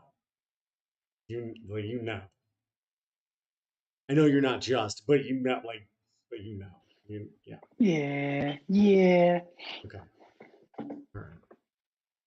Speaking, what else? You got the cantrips. You got the hair. You got the dexterity. Did you get Mhm. feet? What was your feet? The feet was Warcaster. So Okay. So now magic the feet. now the hair can do its thing and you can do yours. Got it. Okay. Yeah, yeah. That's hot. I love that. Okay. All right. Speaking of hot. Steve, you ready to? It's because you have a poncho on. You're ready to do the thing. I'm only hot because I have a poncho on. You are undeniably hot because you have a poncho on. I'm actually still kind of cold, but That's because I'm gonna excuse me, everyone. I apologize.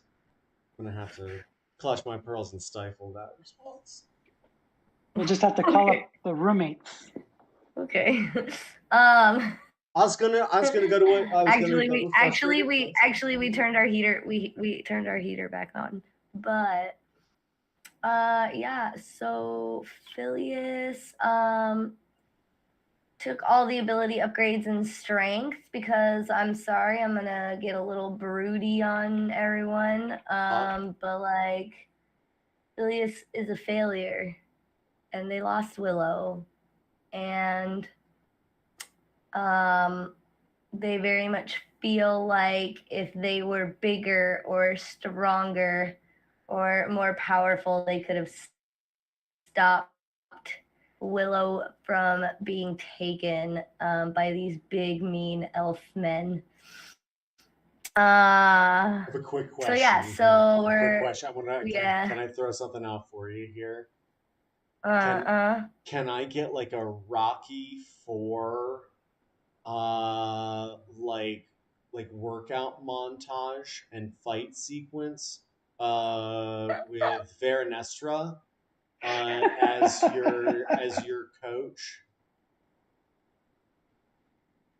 yeah. Which one's Veranestra again? Hold on, I was just She's looking at it earlier. Tatiana and Oberon and probably somebody else's child. Okay. She's essentially the princess of the Fae Court. Nice. Oh yeah. The nymph lady. She's a big hottie. Yeah, definitely. Okay. Yeah, I'm down for a montage. Can we see you like literally pumping like little tiny iron? yeah. Yeah, I mean I'm like this tall, right? So Right. the iron bar would be like Oh no, like this pencil, but with sti- like stress with like balls on 6 it. plates. Just like what is your Yes. strength? What's your strength gonna be? So now, and so I did that because my character is very much stacked on like the charisma side of things, charisma and dexterity side of things. So yeah, I went from a 10 to a 12 Okay. strength. So I now have a +1 strength, Okay. which is nice. I'd love to give you some perspective on that. I think your average individual can probably bench press about half of their body weight, give or take. One standard deviation from the mean would be somewhere around 1.5 times your body weight you could bench press. For Phileas, your strength is about 1.5 times the average individual that you are bench pressing. Nice. Both by development of your own physical structure and the magic that you are imbued by. So I've just got the princess like on my hand, and I'm like, roll me a strength check, please. of course. Oh no, I'm knocking things over. 15. All right.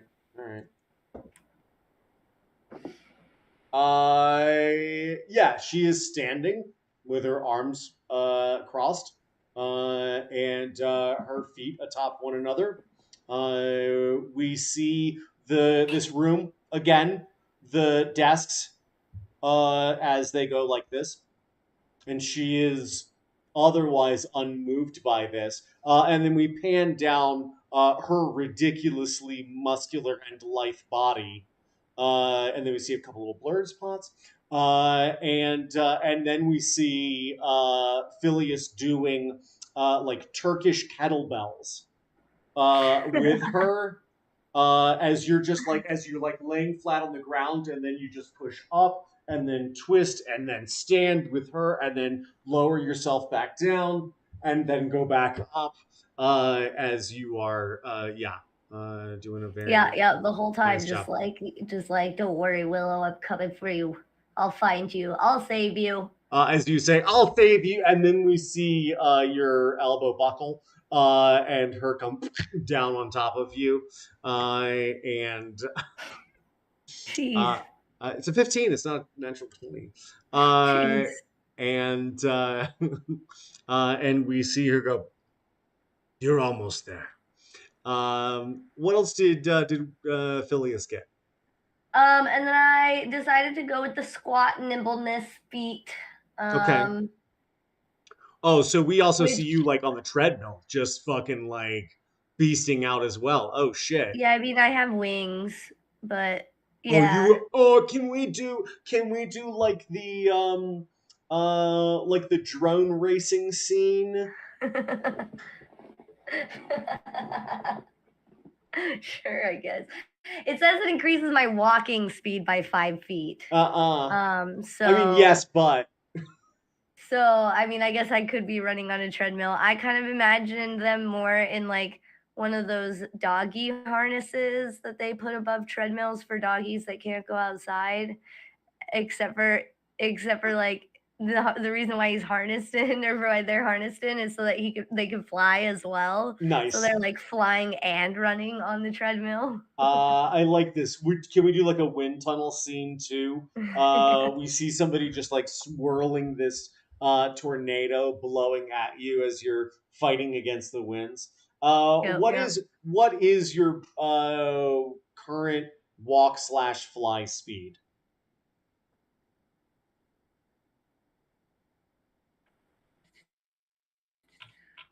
20 walking, 30 flying. The 5 would be 25 and 35.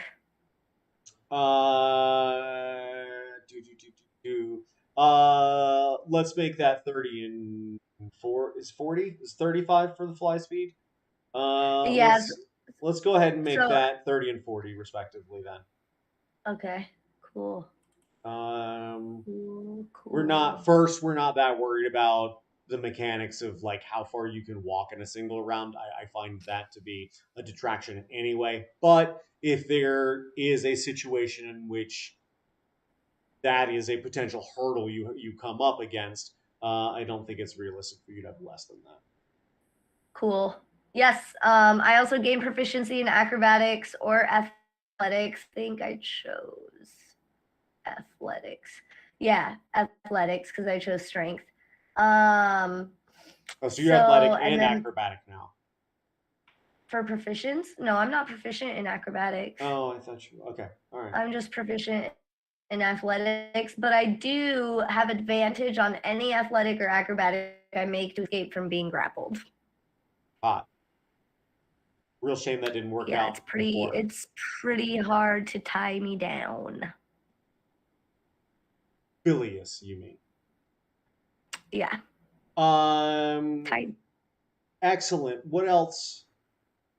Phileas. I think that's it. Cool. Sweet. Wow. Yeah, I think that's it. I don't think I got any new spell things. So yeah, no, I'm just buffing out. I'm buffing out because I'm it's how I'm dealing with the fact that Willow's gone. Because every time I stop working out and like think about it, it makes me literally want to kill everybody in the room. Sure. So I just don't. That's definitely why Veranestra is like the way I keep from killing everyone in a room anytime I walk in is by doing about 300 push-ups, and then usually banging the person who expects it the least. Finn, you had a question? I had something to say when Dive it, in. um that I also forgot to mention that you gave me the chef feat. So do we get do we get cooking practice? Actually, it's really beautiful that you should mention that. I'm going to come back to that in just a minute, unless there's something else you want to throw out there. But I'm going to use that momentarily. Ben. I just wanted to say that I really love this almost comic relief of going into Phileas' section, being so serious in the intent, but having this comical appeal. How Yeah. this look, it's perfect, and I really love just the thought of Phileas training and getting super buff um in comparison, and just in the backdrop of it, somewhere way in the backdrop, just type.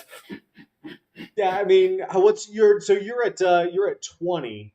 Yeah. And what I want to I feel like 20, I mean, you're 5 standard deviations from the norm. That's what those bonuses mean. Yeah. Which means that you are, if you took something like 360,000 people, you'd be the strongest. You would be one of the like 3 strongest people out of 360,000 people in any population. Uh, Actually, sorry, it's double that because there's also those on the other end of that. So that's a huge population of people. Yeah, that's pretty real. Um, what is your lift, pull, drag stats? You should see it in your inventory. Lift pull drag stats. Let me see. You say inventory.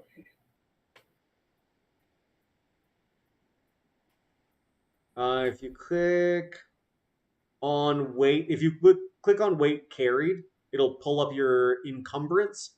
Your carrying capacity is 300 pounds. That means that you could literally pick me up, chuck me over your shoulder, and go any distance Oh, without that's so fatigue. cute. You could throw me Oh, over your shoulder, and I could have a backpack on, and you could walk without fatigue until you needed to take a rest at the end of the day. I You mean, could push, the drag, or thing, lift 600 yeah. pounds. The thing is just, if Tithe would have taken the bear totem, I think it is, um, then they could just carry Potter Battle, just carry the whole group. Everybody's taking on that. Yeah. Everyone, you're coming with me. Louisa the Oh, goodness. donkey's got out again. Yeah, right? uh, Nice. Had to. it's well done. This is very exciting. Okay, is everyone ready? Everyone's ready? Okay. Yes. All right. Then are you ready? I think so. Okay. Cool. Um, if Oh, you can stay unmuted, Finn, because you and I are about to have a quick aside, just a sidebar. Oh, okay. I would like to offer you up the most cottagecore thing that I can think of for your last meal in the spring court. Tatiana comes to the four of you. She wants to have dinner with you. And I think that Portobello, it's your time to shine. And I think it's Titania, like Titan. oh, sorry, yeah, Titania. I apologize. And I really love the idea that Titania's clear name she just uses only in the court is Tatiana. Yeah. Don't call me that name. That is a name for mortals. Call me. Just call me Titi, she says. No, seriously, she says, trust me, just call me Titi. It's like auntie. It's fine. She's coming to dinner. And I expect there's quite a bit of excitement around this for you, Portobello. And if you have it on deck, I would be glad to offer you the floor to tell me what the most cottagecore meal you would put together for the literal goddess of the Feywild would be. No, hey, I want to be very clear. No pressure.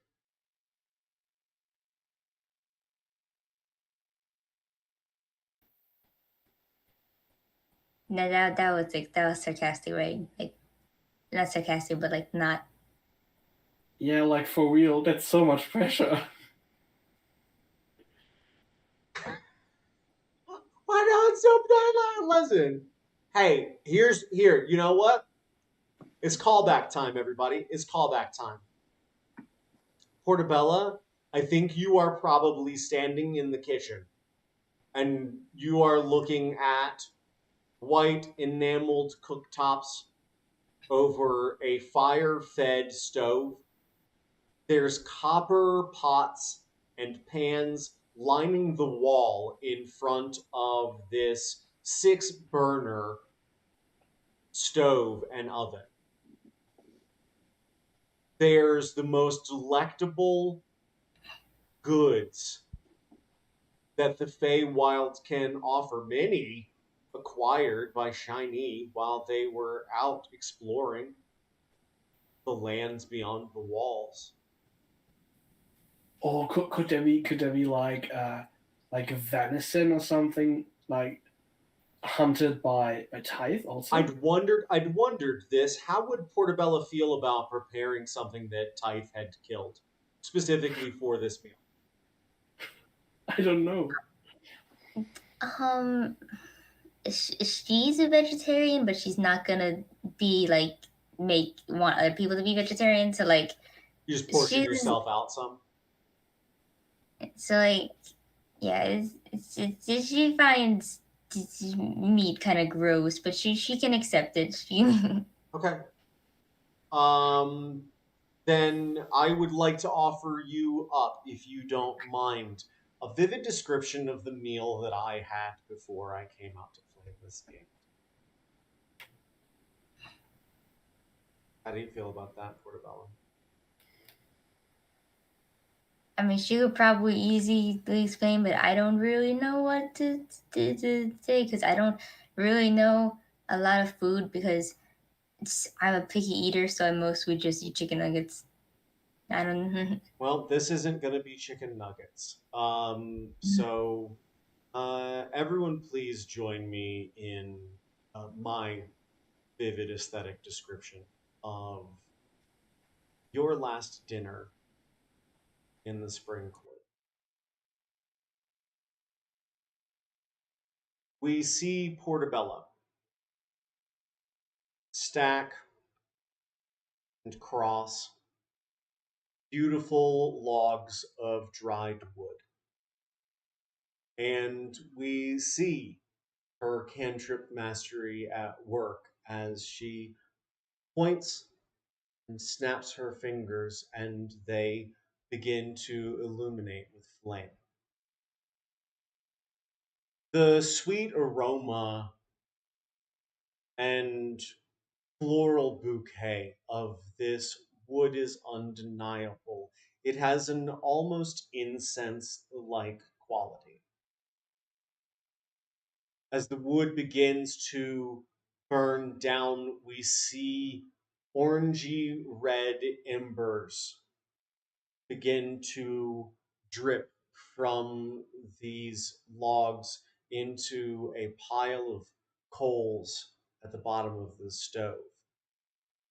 We see Portobella's hand wave over each of these burners, ensuring that they are up to temperature, and then begin to place copper pot after copper pot on each one of these burners. The first with large chunks of venison straight into the pan, searing, popping, sizzling, and the aroma begins to mix with that of the wood, thin curls of smoke eking out from these burners, scenting this room. And then fresh butter, sweet and warm, mixed with thin, papery pieces of garlic, melting into that butter as it begins to bubble. Then minced onions similarly dissolving into this mixture, then wine, deglazing the bottom of the pan and allowing a plume of effervescent aroma to climb into this space. The venison now browning in its own thin layer of fat, crackling as it's turned, salt crumbling over it.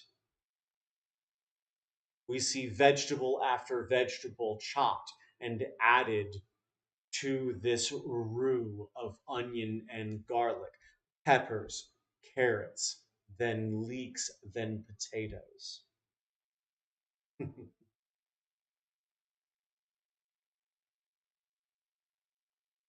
Then we see caramelized onions poured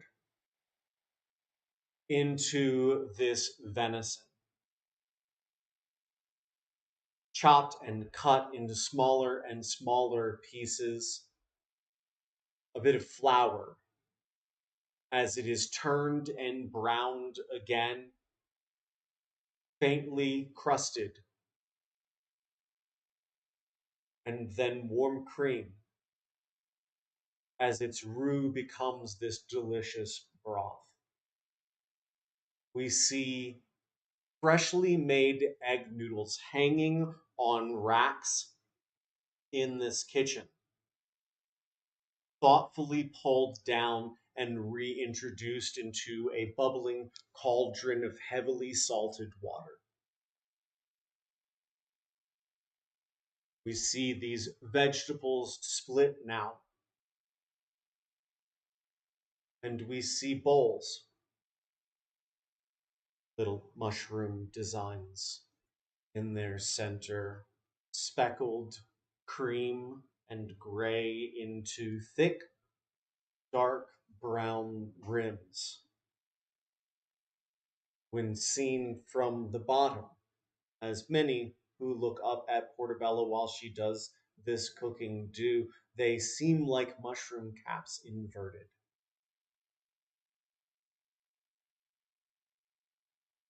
You see noodles forked into bowls, and then steaming aromatics poured, ladled into these dishes. For those who want it,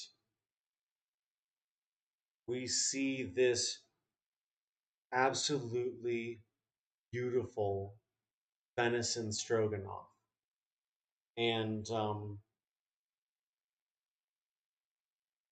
I wish I could explain to you how much that means to me. We see it served over this bed of noodles and vegetables, a stew that delights the senses: sights, smell, taste, touch. Each morsel a blessing. And we see each of you seated around a very closely fitted dining table. Titania looks with admiration towards her bowl as it is handed to her, and regarding that she is amongst your party and no one else to think less of her, begins to dive in ravenously. She takes 3 or 4 big bites, delighting in this meal, and then raises a hand slowly. And you see wine begin to swirl into the cups on the table. And she looks to Portabella, almost embarrassed. And she says, "Oh, I'm sorry. It's so good. I didn't mean to overstep. And she reaches down and grabs one of these goblets of wine and begins to pour it into this delicious amalgamation.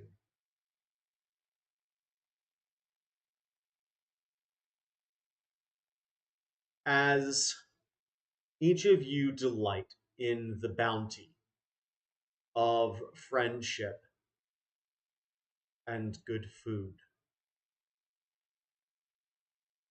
we see a bond formed, a moment from which possibility springs eternal.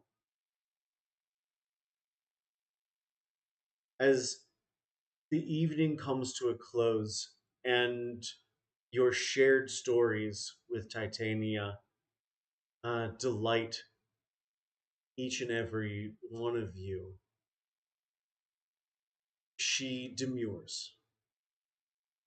And sorry to have to leave the party. I've truly enjoyed getting to spend time with each of you. Thank you. Thank you for what you've done for us and what you will do in the future.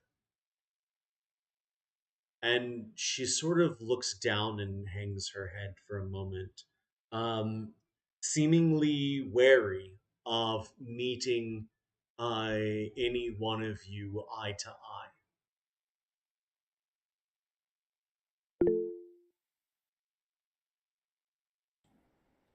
But how are we gonna find Willow? She looks up, and when she looks up, she is crying. Um, there is a tear that begins running down her face as she looks at you, and she reaches and, not touching her face, she wipes the tear away, and it uh, begins to shimmer into the ether.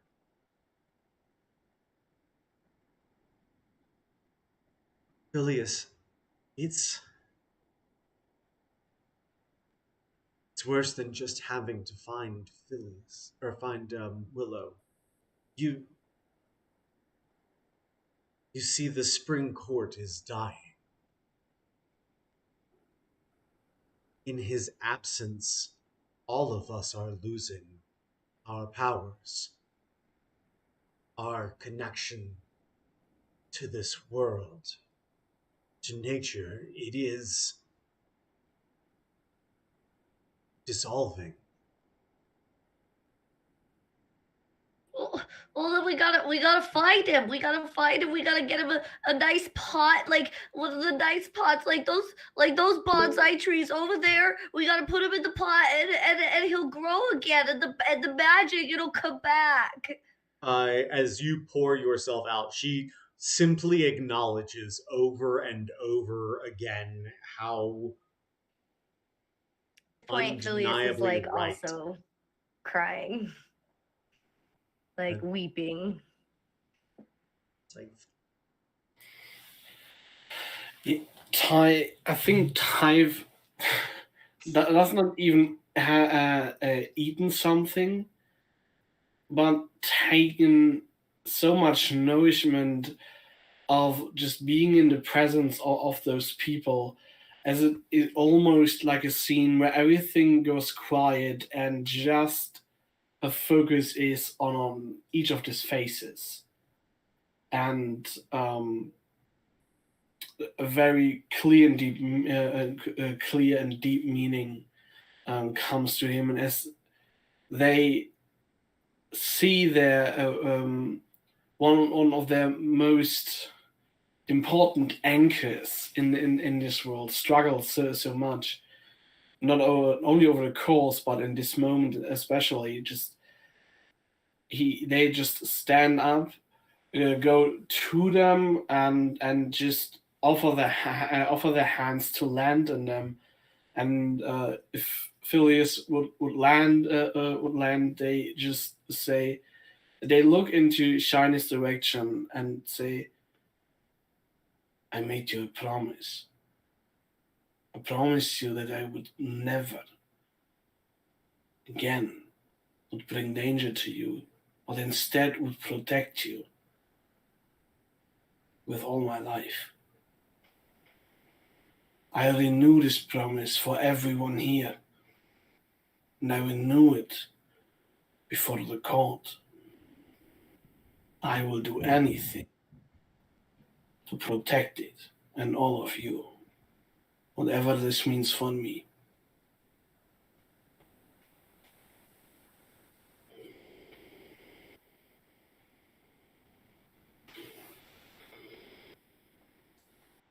Titania. We just have to find Willow.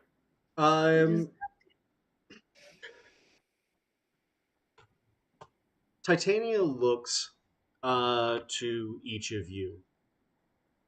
And as she does, her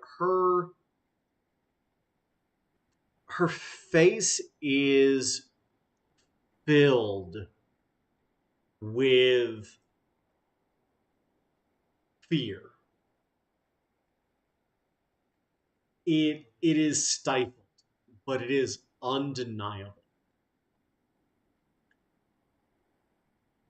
She looks out at each of you, troubled with what she is trying to say, troubled for what she has to ask you to do. She takes a deep breath and says, "Tomorrow you will leave us before we are unable to help you any further. You will travel to the Silver Guard on the moon, and from there you will make your way to the Unseelie Court." We have to go to the moon. It is the fastest way to make your travel across the plane of the Feywild. I'm the only person here that can fly. How are we gonna get to the moon? I almost got there when we first got here. You almost went to the moon? Mm-hmm. How is going to the moon gonna get Willow back? I don't know. We have to go find him. They took him somewhere. They could be anywhere by now.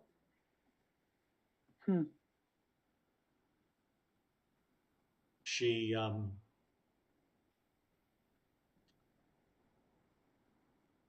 hangs her head and she walks over towards Phileas. I think we know where Willow is. I think we know at least where he's headed.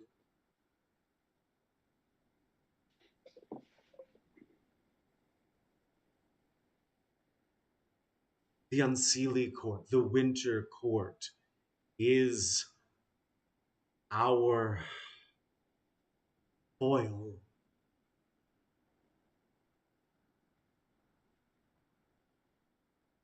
When the Winter Court rises, the Spring Court falls. And we are falling.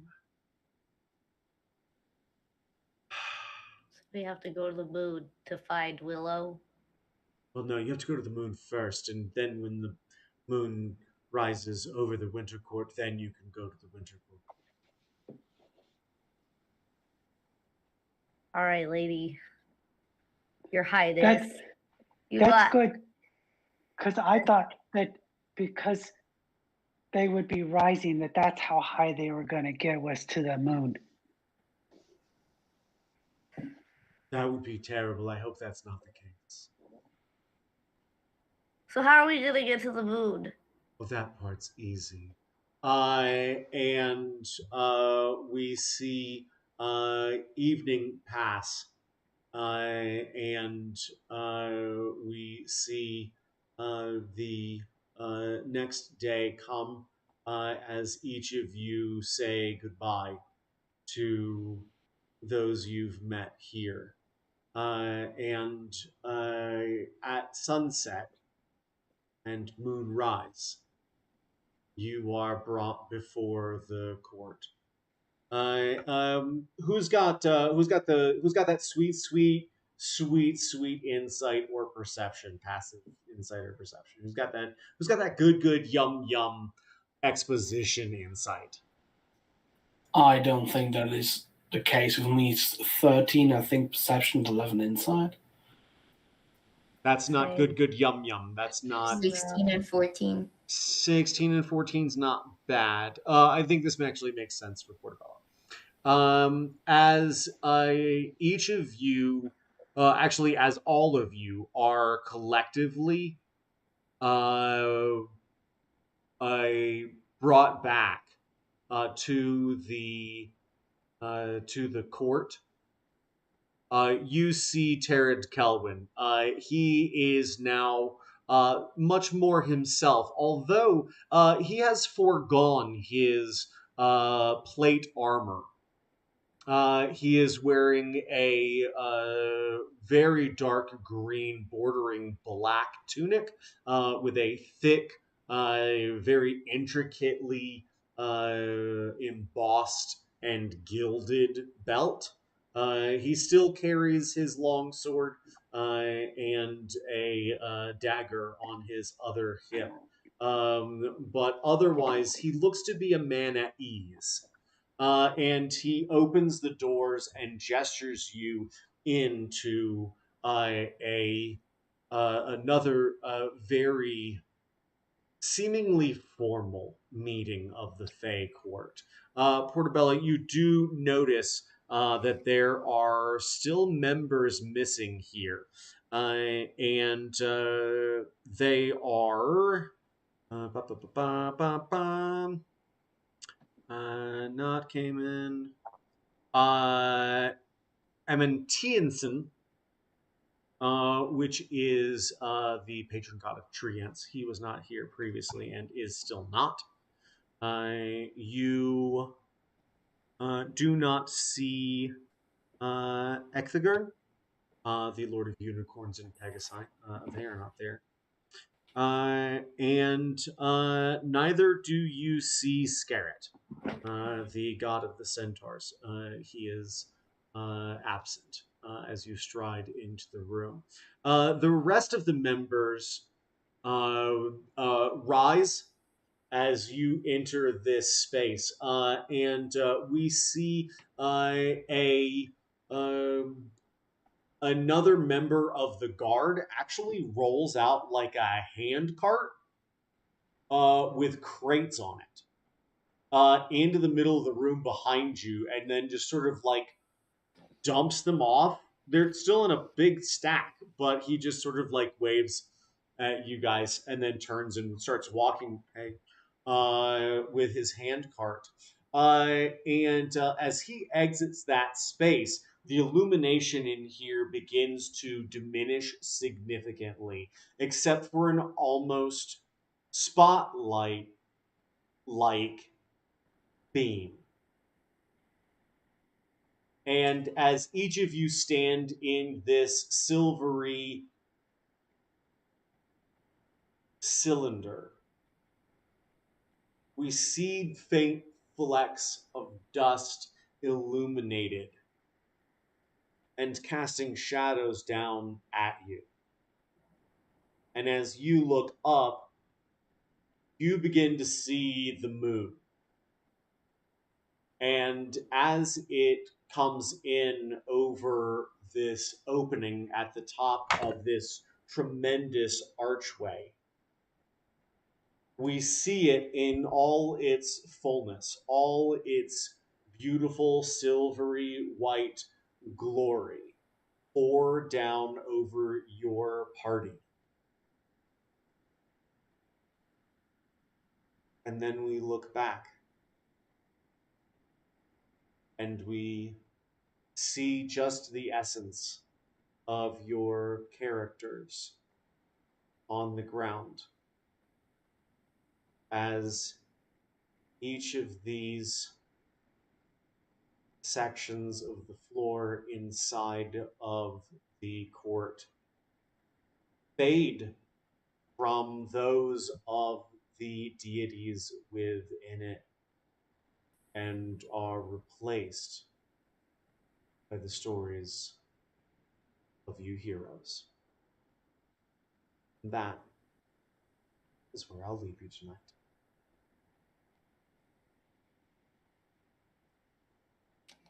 That was a lot of storytelling. I liked it. That was great. Oh, I like that also really much. Yo, So Diva, maybe we'll get you something for next time. Can't see you? No, A little not closer, really. a little closer, a little closer, Oh, there closer. we go. There We're we getting go. there. We're almost there. We're getting Nice. there. Up, up, up. That's Hang a on. nice It's back. getting warmer. Getting warmer. You just want those. You just want those traps in your face. I'm more of a calf man myself, but that's fine. Oof. It's neither here nor there. Backs are great. No, I get it. I love back meat. I'm not. I mean, I did. There is this full frontal that is like the basic inspiration. Then I did the one I was inspired by Tiva earlier, which was like the side of the face, like a profile. And I thought, okay, let's do a back version.